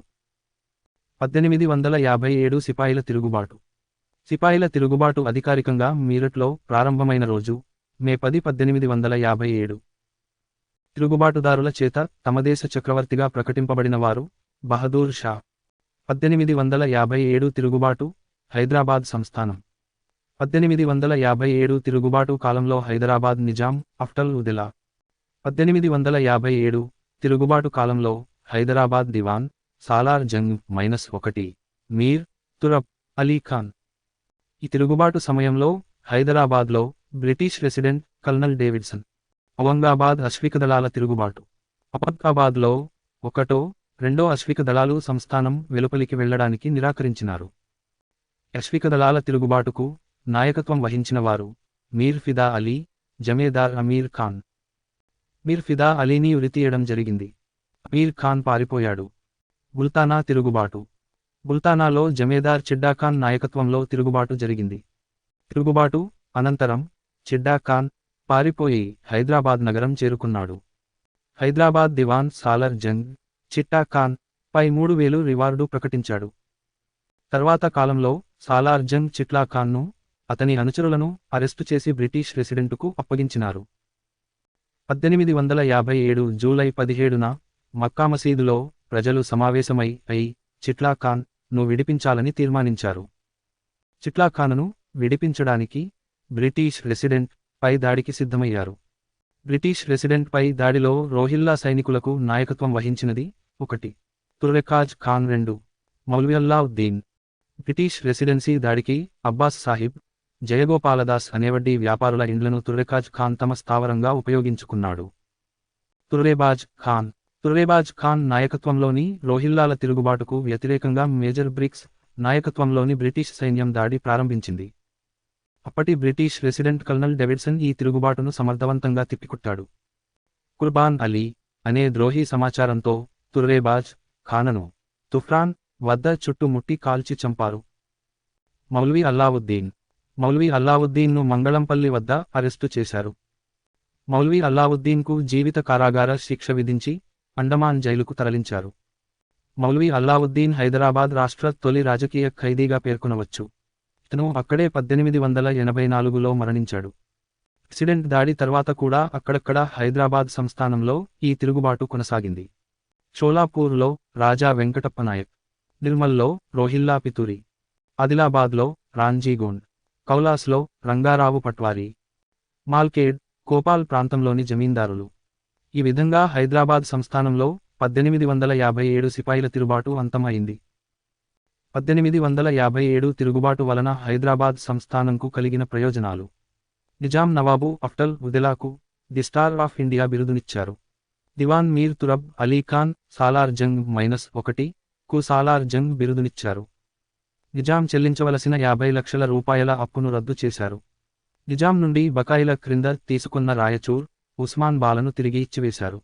నిజాం నవాబు పూర్తిగా తన పేరుతో నాణెములు ముద్రించుకునే అవకాశం కల్పించారు. తెలంగాణ సాయుధ పోరాటానికి కారణాలు. 1 నిజాం ప్రభుత్వ ప్రతిఘాత చర్యలు. నిజాం గస్తీ నిషాన్ -53 ద్వారా ప్రజలకు వాక్, సభ, పత్రిక స్వాతంత్ర్యాలను హరించి వేశాడు. తెలుగు భాషలో విద్యాబోధన చేయడం ప్రారంభించిన పాఠశాల ఆంధ్ర బాలికోన్నత పాఠశాల, నారాయణగూడ, హైదరాబాద్. తెలుగులో బోధన చేయటంతో ఉస్మానియా యూనివర్సిటీ దీని గుర్తింపును నిరాకరించింది. 2 నిజాం హిందూ సంస్కృతి వ్యతిరేక చర్యలు. జిల్లాలు కొత్త పేరు. 1 ఎలుగందుల కరీంనగర్, 2 పాలమూరు మహబూబ్ నగర్, 3 ఇందూరు నిజామాబాద్, 4 మెతుకు మెదక్లుగా మార్పులు. పట్టణాల పేర్లలో కూడా మార్పు చేశాడు. 1 మానుకోట, మహబూబాబాద్, 2 భువనగిరి, వంగర్. పై విధంగా జిల్లాల పేర్లను మార్చి వాటి స్థానంలో ముస్లిం పేర్లు పెట్టడం జరిగింది. 3 వడ్డీ వ్యాపారం. ఆ కాలంలో వడ్డీ వ్యాపారం నాగువడ్డీ ప్రకారం జరిగేది. నాగువడ్డీ అంటే తీసుకున్న అప్పు 1 సంవత్సరంలో రెట్టింపు అవుతుంది. 2 లలో 4 రెట్లు అవుతుంది. 4 భూస్వామ్య వ్యవస్థ. సాలార్ జంగ్ ప్రవేశపెట్టిన జిల్లా బందీ, సర్వే సెటిల్మెంట్ విధానాల వల్ల దివానీ ప్రాంతంలోని భూములపై శిస్తు చెల్లించి దేశ్ముట్టు పట్టాదారులయ్యారు. జన్నారెడ్డి ప్రతాపరెడ్డి 1,50,000 ఎకరాలు. కల్లూరు దేశ్ముఖ్ 1,00,000 ఎకరాలు. విసునూరు దేశ్ముఖ్ 40,000 ఎకరాలు. సూర్యాపేట దేశ్ముఖ్ 20,000 ఎకరాలు. దీనితో తెలంగాణ ప్రాంతంలో భూస్వామ్య వ్యవస్థ వ్యవస్థీకృతమైంది. హైదరాబాద్ రాజ్య లెక్కల ప్రకారం 1901 నుండి 1941 ల మధ్య వ్యవసాయ కూలీల వృద్ధి రేటు నల్గొండ జిల్లాలో 473%, వరంగల్ జిల్లాలో 234%, తెలంగాణ మొత్తంలో 72%. వీరి కాలంలో కౌలు రూపంలో పంటలో 1/2 భాగం 2/3 వంతు కూడా వసూలు చేసేవారు. అనేక రకాలుగా భూస్వాములు ప్రజలను దోచుకునేవారు. పై కారణాల వల్ల రైతులు, వ్యవసాయ కూలీలు, కౌలుదారులు, భూస్వాములకు వ్యతిరేకంగా తెలంగాణ సాయుధ పోరాటంలో పాల్గొన్నారు. 5. వెట్టి చాకిరీ. వెట్టి చేసేవారిలో దళితులు అధికంగా ఉండేవారు. మాలలు గ్రామసేవకులుగా, నీరటి, తలారి, మస్కూరుగా పనిచేసేవారు. పటేల్ వ్యవస్థలో మాలలు వార్తలు మోయడానికి ఉపయోగపడేవారు. మాదిగలు దొరలకు తోలు పనిముట్లను సమకూర్చేవారు. పల్లకిలు, మేనాలు మోయడానికి బోయ, బెస్త కులస్తులు ఉండేవారు. Double quotation. నిజాం ప్రభుత్వాధికారులు గ్రామాలను సందర్శించినప్పుడు చావడిని శుభ్రం చేయడానికి మరియు వారికి ఆహారాన్ని అందించడానికి మంగలి కులస్తులు ఉండేవారు. ఈ విధంగా నిజాం కాలంలో అనేక రకాలైన పెట్టి ఉండేది. సుద్దాల హనుమంతు పెట్టి విధానంపై వెట్టి చాకిరి విధానమేమీ రైతన్నా అనే పాటను రాశాడు. 6. రైతులపై ప్రభుత్వ లెవీ. రెండవ ప్రపంచ యుద్ధకాలంలో ఆహార కొరతను నివారించేందుకు రైతులపై 1943లో నిజాం ప్రభుత్వం లెవీ విధానంను ప్రవేశపెట్టింది. నిజాం ప్రభుత్వం 2 రకాల లెవీ పద్ధతులను అమలుపరిచింది. 1. గల్లా లెవీ. ఈ విధానంలో ప్రతి రైతు ఎకర పొలానికి 20 షేర్ల ధాన్యాన్ని పన్ను రూపంలో చెల్లించాలి. 2. కుషిగల్లా. ఈ విధానంలో రైతు తన ఇష్టం ప్రకారం ఎంత ధాన్యాన్నైనా చెల్లించవచ్చు. ఈ లెవీ పద్ధతిలో ప్రతి రైతు తాను పండించిన వరి ధాన్యంలో కొంత భాగాన్ని ప్రభుత్వం నిర్ణయించిన రేటుకు ప్రభుత్వానికే అమ్మాలి. లెవీ విధానం ప్రకారం రైతులు వాణిజ్య పంటలు పండించరాదు. లెవీ విధానం ప్రకారం రైతులు ధాన్యంను నిలువ ఉంచుకోవడానికి వీలులేదు. ఈ లెవీ ధాన్యానికి వ్యతిరేకంగా జరిగిన నిరసన ఉద్యమాలు అకునూరు, మాచిరెడ్డిపల్లి ఉద్యమాలు. 7. రాజకీయ పాఠశాలలు. కంకిపాడు, కృష్ణా జిల్లాలో రావి నారాయణరెడ్డి, బద్దం ఎల్లారెడ్డి, హనుమయ్యలకు ఎన్.జి. రంగా కమ్యూనిస్ట్ సిద్ధాంతాలపై శిక్షణ ఇచ్చాడు. జగిత్యాల, కరీంనగర్ పాఠశాల, అల్వార్ స్వామి, దేవులపల్లి వెంకటేశ్వరరావులకు సుందరయ్య, చండ్ర రాజేశ్వరరావులు శిక్షణ ఇచ్చారు. పై కారణాల చేత రైతులు, హిందూ సంప్రదాయవాదులు, కార్మికులు, కూలీల వంటి అనేక వరాల ప్రజలు తెలంగాణ సాయుధ పోరాటంలో పాలు పంచుకోవడం జరిగింది. సాయుధ పోరాటంలో పాల్గొన్న వారిలో 90% నిరక్షరాస్యులు. వీరిలో అధిక శాతం రైతులున్నారు మరియు కొద్ది శాతంలో ఇతర వర్గాల వారు కూడా ఉన్నారు. 1940లో రావి నారాయణరెడ్డి, బద్దం ఎల్లారెడ్డి కమ్యూనిస్ట్ పార్టీని హైదరాబాద్లో స్థాపించారు. మొదటి దశ 1940 నుండి 46 కమ్యూనిస్టులు బలపడటం. 1941లో చిలుకూరు సభకు రావినారాయణరెడ్డి అధ్యక్షత వహించారు. ఆంధ్ర కమ్యూనిస్ట్ నాయకుడైన చండ్ర రాజేశ్వరరావు హాజరయ్యారు. ఈ సమావేశంలో ఆంధ్ర మహాసభ పూర్తిగా కమ్యూనిస్ట్ చేతిలోకి వెళ్ళింది. ఈ సభ తర్వాత వరంగల్, నల్గొండ జిల్లాలలోని గ్రామాలలో శాఖలు ఏర్పడ్డాయి. ఈ శాఖలనే సంఘాలు అంటారు. ఈ సంఘాలు రైతులను చైతన్యవంతుల్ని చేసింది. కమ్యూనిస్ట్ సాంస్కృతిక సంస్థ, ప్రజా నాట్యమండలి, బుర్రకథల ద్వారా తమ సిద్ధాంతాన్ని ప్రజల్లోకి తీసుకెళ్లడంతో వీరు బలపడ్డారు. సరిగ్గా ఇదే సమయంలో భారతదేశానికి స్వాతంత్ర్యం వచ్చింది. నిజాం ప్రభుత్వం తన దృష్టిని హైదరాబాద్ సంస్థానం ఒక స్వతంత్ర రాజ్యంగా స్థాపించడంపై పెట్టింది. సహజంగానే రాష్ట్రంలోని గ్రామాల్లో తలెత్తుతున్న తిరుగుబాట్ల గురించి పట్టించుకోలేదు. ఈ పరిస్థితులను చక్కగా ఉపయోగించుకోవడంతో కమ్యూనిస్టు తెలంగాణలో బలపడ్డారు. రెండవ దశ 1946 నుండి 1947. ఈ దశలో జమీందార్లకు వ్యతిరేకంగా సాయుధ పోరాటం ప్రారంభం అయింది. మల్లెంపల్లి మత్తెదారు దగ్గర కొంత భూమిని కౌలుకు తీసుకుని చాకలి ఐలమ్మ సాగు చేసేది. విసునూర్ రాంచంద్రారెడ్డి గుండాలు పాలకుర్తి గ్రామానికి చెందిన ఐలమ్మ పంటను ఆక్రమించుకునుటకు ప్రయత్నించారు. కడివెండి, దేవరకుప్పల గ్రామానికి చెందిన సంఘ సభ్యులు పాలకుర్తి చేరుకుని గుండాలను తరిమికొట్టారు. ఈ తిరుగుబాటులో చాకలి ఐలమ్మకు సహకరించిన ఆంధ్ర మహాసభ నాయకులు ఆరుట్ల రామచంద్రారెడ్డి, భీమ్రెడ్డి నరసింహారెడ్డి, చకిలం యాదగిరిరావు. ఈ సంఘటన తెలంగాణలో హింసాయుత తిరుగుబాట్లకు నాంది పలికింది. అటువంటి సమయంలో లెవీ ధాన్య వసూళ్లకు వ్యతిరేకంగా అకునూరు, మాచిరెడ్డిపల్లి దేశ్ముఖ్లకు వ్యతిరేకంగా తెలంగాణ రైతాంగం సాగించిన ఉద్యమం మహాత్మాగాంధీ దృష్టిని సైతం ఆకర్షించాయి. ఆకునూరు సంఘటన. పోలీసులు, అధికారులు కలిసి వచ్చి ఆకునూరు ప్రజల నుండి లెవిగల్లా పేరుతో బలవంతంగా ఉన్న కొంత ధాన్యమును దోచుకోసాగారు. ఉన్న కొద్దిపాటి ధాన్యమును దోచుకునేసరికి ప్రజలు సహనం కోల్పోయి గిర్దావరను ఎస్.ఐను పట్టుకుని మిగతా అధికారులను తరిమి కొట్టారు. ఎడ్లబండి ముందు ఐను గిర్దావరను పరుగెత్తించి బరువులను ఎత్తించి ప్రజల కష్టాలు వీరికి తెలియవచ్చేటట్లు చేశారు. గిర్దావరకు ఐకు ఈ శిక్షను విధించడంలో ముఖ్యపాత్ర పోషించిన వారు శీతల్ సింగ్. ఇక్కడ నుండి గిర్దావర్ ఐలను వదిలివేసిన తరువాత వారు పెద్ద మొత్తంలో సాయుధ పోలీసు బలగాలతో వచ్చి ఆకునూరు ప్రజలపై అనేక ఆకృత్యాలకు పాల్పడ్డారు. గిర్దావర్ ఐకు శిక్ష విధించినందుకు శీతల్ సింగ్ను అరెస్టు చేసి 2 సంవత్సరాలు జైలు శిక్ష విధించారు. మాచిరెడ్డిపల్లి సంఘటన. ఈ గ్రామంలో లెవీ ధాన్యం వసూలు చేయడానికి వచ్చిన తహసీల్దార్ జా మొహినుద్దీన్పై ప్రజలు తిరుగుబాటు చేశారు. దానితో తహసీల్దార్ పెద్ద మొత్తంలో పోలీసు బలగాలతో వచ్చి ప్రజలను హింసిస్తూ స్త్రీలను మానభంగాలు చేస్తూ పైశాచిక ఆనందం పొందారు. నిజాం ప్రభుత్వం యొక్క ఈ దుర్మార్గాలను ప్రపంచాన్ని తెలియజేయాలని ముంబైలో పత్రికా సమావేశం ఏర్పాటు చేసి రావి నారాయణ రెడ్డి గారు ఈ దుర్మార్గాలను వెల్లడించారు.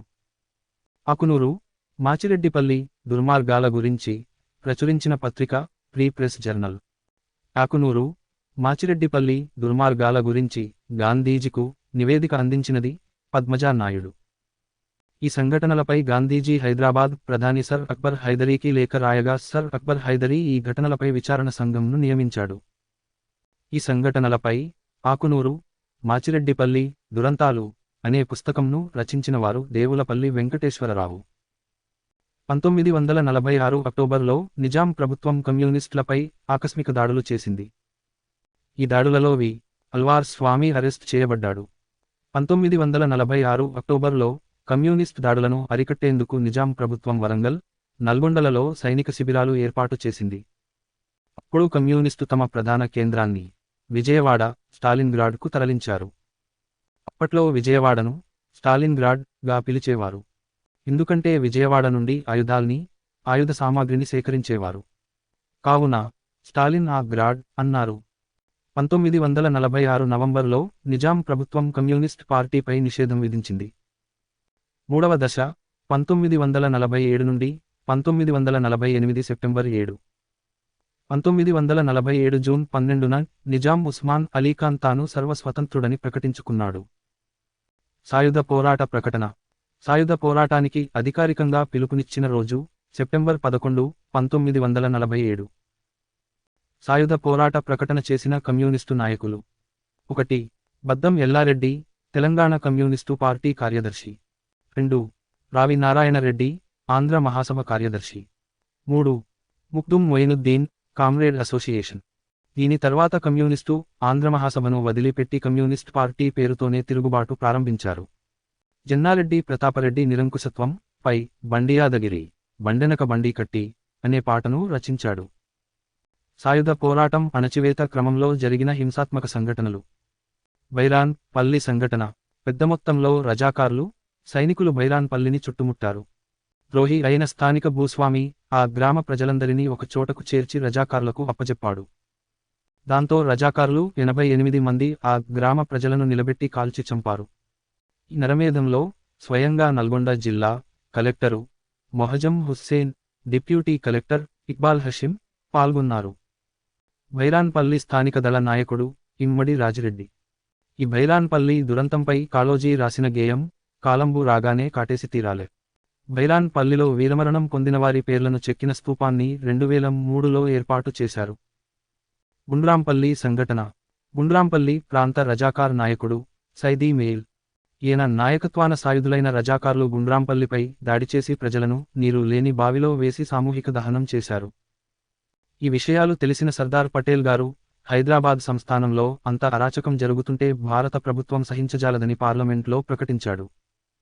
నిజాం ఒకవైపు దౌర్జన్యం సాగిస్తూ మరోవైపు తన ప్రధాని చతారి నవాబు ద్వారా ఇండియన్ యూనియన్తో సంధి రాయబారం సాగించాడు.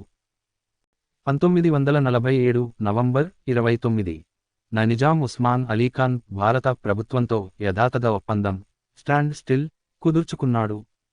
ఆపరేషన్ పోలో తర్వాత 1948 సెప్టెంబర్ 17న నిజాం సంస్థానం భారత యూనియన్లో విలీనం అయింది. కమ్యూనిస్ట్ దాడుల వలన దాదాపు 4000 గ్రామాల్లో నిజాం ప్రభుత్వం నామరూపాల్లేకుండా పోయింది. సాయుధ పోరాటం. మహిళలు. మల్లారెడ్డి గూడెంలో దళిత మహిళలైన గురువమ్మ, తొండమ్మ, నాగమ్మలు నిజాం సైన్యానికి ఎదురుతిరిగి తెలంగాణ సాయుధ పోరాటంలో మరణించిన తొలి దళిత మహిళలయ్యారు. అరుట్ల కమలాదేవి, మల్లుస్వరాజ్యం, సాయుధ పోరాటంలో క్రియాశీలక పాత్ర పోషించారు. విసునూర్ దేశ్ముఖ్కు వ్యతిరేకంగా మంగ్లీ, ధర్మాపురానికి చెందిన అనే లంబాడీ మహిళ పోరాడి జైలు పాలైంది. 4వ దశ 1948 సెప్టెంబర్ 17 నుండి 1951 అక్టోబర్ 21 వరకు. ఆపరేషన్ పోలో అనంతరం సాయుధ పోరాటాన్ని భారత యూనియన్కు వ్యతిరేకంగా కొనసాగించవలెనని కమ్యూనిస్ట్ పార్టీ కార్యదర్శి రణదివే ప్రకటన చేశాడు. వల్లభాయ్ పటేల్ హైదరాబాద్లో పర్యటించి తెలంగాణ గడ్డపై ఒక్క కమ్యూనిస్ట్ని కూడా ఉండనివ్వనని పేర్కొన్నాడు. బిలట్రా ప్రభుత్వం ఈ కమ్యూనిస్టులను అణచడానికి బ్రిగ్స్ ప్రణాళికను అమలు చేసింది. బ్రిగ్స్ ప్రణాళిక ఈ బ్రిగ్స్ ప్రణాళిక నంజప్ప అనే అధికారి ఆధ్వర్యంలో కొనసాగింది. సాయుధ పోరాటం కొనసాగించడమా ఆపడమా అని మాస్కో వెళ్లిన కమ్యూనిస్టు బృంద సభ్యులు అజయ్ ఘోష్, చండూరు రాజేశ్వరరావు, డాంగే, మాకినేని బసవకున్నయ్య, రష్యా ప్రతినిధి బృంద నాయకుడు స్టాలిన్ సలహాతో 1951 అక్టోబర్ 21న కమ్యూనిస్టు తమ సాయుధ పోరాటాన్ని విరమించాయి. దీంతో కమ్యూనిస్ట్ పార్టీపై నిషేధాన్ని ఎత్తివేశారు. 1952 సాధారణ ఎన్నికల్లో నల్గొండ జిల్లాలోని 14 నియోజకవర్గాల్లో కమ్యూనిస్ట్ గెలిచారు. తెలంగాణ విమోచనోద్యమ నేపథ్యంలో వెలువడిన గ్రంథాలు: వీర తెలంగాణ విప్లవ పోరాటం, చండ్ర పుల్లారెడ్డి. వీర తెలంగాణ విప్లవ పోరాటం, పుచ్చలపల్లి సుందరయ్య. వీర తెలంగాణ, నా అనుభవాలు, జ్ఞాపకాలు, రావి నారాయణరెడ్డి. నా జీవన పదంలో, రావి నారాయణరెడ్డి. తెలంగాణ పోరాట స్మృతులు, ఆరుట్ల రామచంద్రారెడ్డి. తెలంగాణ పోరాటం, నా అనుభవాలు, నల్లా నర్సింలు. ఆపరేషన్ పోలో 1948 సెప్టెంబర్ 13 నుండి 17. యథాతథ ఒప్పందాన్ని ఉల్లంఘించిన నిజాంను లొంగదీయడం ఒకటే మార్గమని భారత్ భావించింది. హైదరాబాద్ రాజ్య విలీనంను ఆపుటకు నిజాం అనేక చర్యలు చేపట్టాడు. 1. వివిధ దేశాల మద్దతు కోరుతూ నిజాం లేఖలు.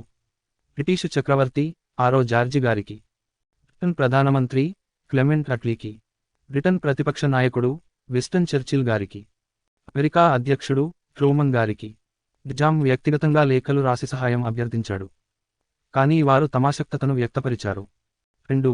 ఐక్యరాజ్యసమితికి ఫిర్యాదు. 1948 ఆగస్టు 21న హైదరాబాద్ ప్రతినిధి మొయిన్ నవాజ్ జంగ్ భారతదేశంపై ఫిర్యాదు చేశాడు. హైదరాబాద్ ప్రభుత్వంకు యు.ఎన్.ఓలో సహకరించడానికి నియమించుకున్న సలహాదారు సర్ వాల్టర్ మాంక్టన్ హైదరాబాద్ విషయము 1948 సెప్టెంబర్ 17న భద్రతామండలిలో చర్చకు వస్తుందని యు.ఎస్. ప్రకటించింది. ఆపరేషన్ పోలో ఈ ఫిర్యాదుతో సెప్టెంబర్ 13న భారత యూనియన్ సైన్యాలు హైదరాబాద్ రాజ్యంపై నలుదిక్కుల నుండి దాడి మొదలు పెట్టింది. హైదరాబాద్పై పోలీస్ చర్యకు నేతృత్వం వహించినది లెఫ్టినెంట్ జనరల్ మహారాజ్ సింగ్.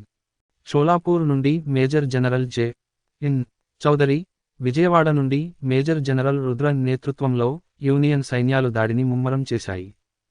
తెలంగాణ ప్రాంతంలోకి ప్రవేశించిన భారత సైన్యాలకు సంతోషంతో ప్రజలు ఘనస్వాగతం పలికారు.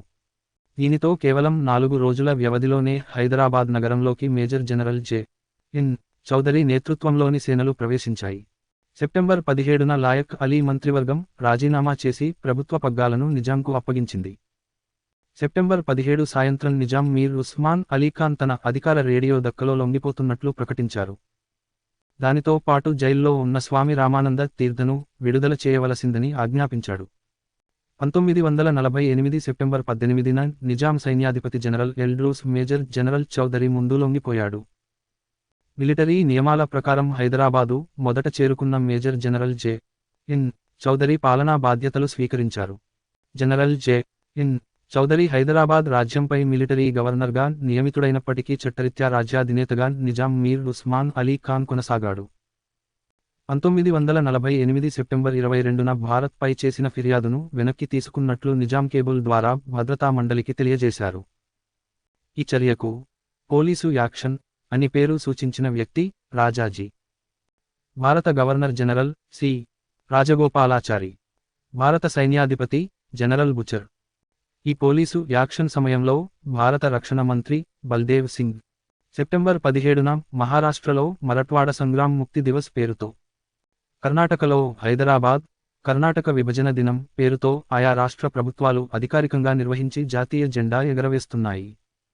ఈ సందర్భంగా భారతదేశ కడుపులో ఏర్పడ్డ పుండు తొలగిపోయిందని పేర్కొన్న నాయకుడు పటేల్ 1948 సెప్టెంబర్ 18న నిజాం, జనరల్ చౌదరిని కలిసి లాంఛనంగా అధికారం అప్పగించారు.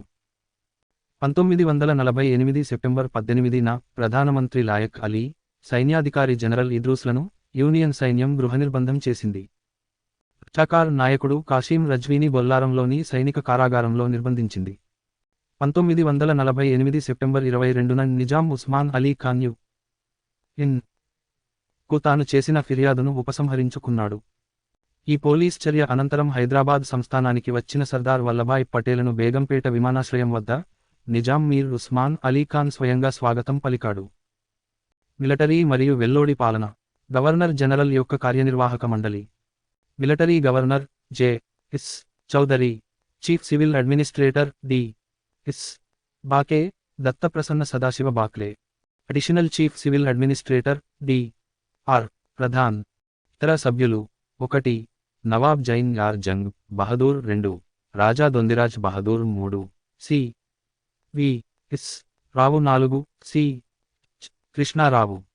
కాని పాలన మొత్తం his exalt highness Nizam Mir Osman Ali Khan పేరు మీదనే జరిగేది. నిజాం మీర్ ఉస్మాన్ అలీఖాన్ 1950 జనవరి 26 నుండి మాత్రమే రాజ్ ప్రముఖ్గా నియమించబడ్డాడు. తను, చౌదరి, చేసిన మొదటి సంస్కరణలలో ముఖ్యమైనది 1949 ఫిబ్రవరి 6న విడుదల చేసిన ఫర్మానా. ఈ ఫర్మానా ప్రకారం నిజాం సొంత ఆస్తి సర్ఫేకాస్ను రద్దు చేశారు. నిజాం కరెన్సీ, హెలిసిక్కా రద్దయింది. ప్రభుత్వ కార్యాలయాలకు సెలవు దినంగా శుక్రవారంను రద్దు చేసి ఆదివారంను సెలవుదినంగా ప్రకటించారు. ఈ విధంగా నిజాం సర్ఫేకాస్ ఆస్తిని స్వాధీనం చేసుకుని నిజాంకు నష్టపరిహారంగా 3 కోట్ల రూపాయలు చెల్లించారు. అందువలనే భారతదేశంలో ఎక్కువ ప్రభుత్వ భూములు ఉన్న నగరం హైదరాబాద్ అయింది. ముస్లింలపై దాడులు. ఇతని పాలనాకాలంలోనే పెద్ద మొత్తంలో ముస్లింలపై దాడులు జరిగాయి. ప్రముఖ జర్నలిస్ట్ యూనస్ సలీం ఈ దురాగతాలను నెహ్రూ దృష్టికి తీసుకువెళ్లారు. దీంతో ఈ దాడులపై భారత ప్రభుత్వం నియమించిన committee Pandit Sundar Lal committee. Pandit Sundar Lal committee. Committee chairman Pandit Sundar Lal. సభ్యులు: 1. కాజీ అబ్దుల్ గఫర్ 2, మౌలానా అబ్దుల్ మిస్త్రీ.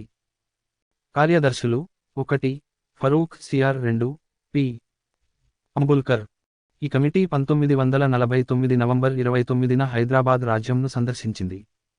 ఈ కమిటీ డిసెంబర్ 21, 1949న ఢిల్లీకి చేరుకుని కేంద్ర ప్రభుత్వానికి నివేదిక సమర్పించింది.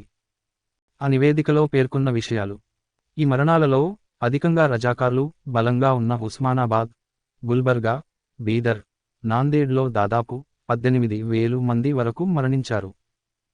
ఈ నివేదిక కేంద్ర ప్రభుత్వంకు సమర్పించడంతో కేంద్ర ప్రభుత్వం జనరల్ జె.ఎన్. చౌదరిను తొలగించి అతని స్థానంలో ఎం.ఏ. పిల్లోడి నేతృత్వంలో పౌరపాలనను ఏర్పాటు చేసింది. ఈ నివేదికను ఇప్పటి వరకు బహిర్గతం చేయలేదు. ప్రస్తుతం ఈ నివేదికను ఢిల్లీలోని నెహ్రూ మెమోరియల్ మ్యూజియం, లైబ్రరీలో ఉన్నది. ఎం.ఏ. పిల్లోడి పాలన. హైదరాబాద్ రాష్ట్రంలో ఆధునీకరణ పాలన అనే పేరుతో ఉర్దూ స్థానంలో ఇంగ్లీషును చేర్చారు. వెల్లోడి ప్రభుత్వం 1949 ముల్కీ చట్టంలోని ముల్కీ అనగా పుట్టుకతో వ్యక్తి స్థానికుడై ఉండాలి, ఆ వ్యక్తి జన్మించిన నాటికి అతని తండ్రి 15 సంవత్సరాల ప్రభుత్వ సర్వీసు పూర్తి చేసి ఉండాలి అనే నియమాలు తప్పనిసరిగా పాటించవలసిన అవసరం లేదని పేర్కొని పెద్ద సంఖ్యలో నాన్ ముల్కీలను ఉద్యోగాలలో నియమించింది. ఈ అధికారులు హైదరాబాద్ రాజ్యంలో పెద్ద మొత్తంలో లంచగొండితనానికి అలవాటు పడ్డారు. ఈ లంచాల విషయాన్ని పద్మజా నాయుడు పార్లమెంట్లో ప్రస్తావించారు. 1950 జనవరి 25న భారత ప్రభుత్వానికి నిజాం రాజుకు మధ్య ఒక ఒప్పందం జరిగింది. ఈ ఒప్పందం ప్రకారం హైదరాబాద్ రాష్ట్రానికి నిజాంను రాజప్రముఖ్గా నియమించడం జరిగింది. అంతేకాకుండా నిజాంకు సంవత్సరానికి 1.25 కోట్ల రాజభరణం జీవితాంతం చెల్లించడానికి భారత ప్రభుత్వం ఒప్పుకుంది. నిజాం ప్రభువు 1950 జనవరి 26 నుండి 1956 నవంబర్ 1 మధ్యకాలంలో హైదరాబాద్ రాష్ట్రానికి రాజప్రముఖ్గా వ్యవహరించాడు. ఈ మధ్యకాలంలో హైదరాబాద్ ప్రభుత్వం నిజాం పేరు మీదుగా పరిపాలన కొనసాగించింది. 1952 సంవత్సరం నాటికి ఎంప్లాయ్మెంట్ ఆఫీస్ లెక్కల ప్రకారం హైదరాబాద్ రాజ్యంలో దాదాపు 70,000 మంది నిరుద్యోగులు ఉన్నారు. వెల్లోడి ప్రభుత్వంలోని మంత్రివర్గం: ఎం. శేషాద్రి, హోం, సమాచార, న్యాయ, ఎన్నికలు. సి.వి.ఎస్. రావు, ఆర్థిక, వాణిజ్య, పరిశ్రమలు. బూర్గుల రామకృష్ణారావు, విద్య, ఎక్సైజ్, రెవెన్యూ శాఖలు. వి. రాజు, కార్మిక, కస్టమ్స్ శాఖలు. నవాబ్ జైన్ యార్ జంగ్, పబ్లిక్ వర్క్స్ శాఖ. ఫూల్చంద్ గాంధీ, వైద్యం, ఆరోగ్యం, స్థానిక సంస్థలు. రావ్ విద్యాలంకర్, వ్యవసాయం, పశువైద్యం, సహకారం, సప్లై శాఖలు. మిలిటరీ పాలన, వెల్లోడి ఉద్యోగ విధానాలు. స్వాతంత్ర్యానంతరం హైదరాబాద్ ప్రభుత్వం ఎ. రహమాన్ అనే పబ్లిక్ సర్వీస్ కమిషన్ అధికారిని నియమించి ఉద్యోగులను భర్తీ చేసింది. ఈ ప్రభుత్వంలోని కొన్ని దిగువ స్థాయి, మధ్యస్థాయి ఉద్యోగాలలో నియామకాలు చేపట్టడానికి ఎంప్లాయ్మెంట్ ఎక్స్చేంజీలను హైదరాబాద్, వరంగల్, ఔరంగాబాద్లో ఏర్పాటు చేసింది. వీటిలో ఒకటి హైదరాబాద్లోను, రెండవది వరంగల్లో, మూడోది ఔరంగాబాద్లో ఉండేవి. ఈ ప్రాంతీయ ఎంప్లాయ్మెంట్ ఎక్స్చేంజ్లు ప్రభుత్వ శాఖలలో, ప్రైవేటు కంపెనీలలో ఉద్యోగాలు నియామకాలు చేసేవి. నైపుణ్యం గల కార్మికులకు, సాంకేతిక నిపుణులకు శిక్షణ ఇవ్వడానికి బికనూరు శిక్షణ కేంద్రం ఏర్పరచారు. ఇతర విషయాలు.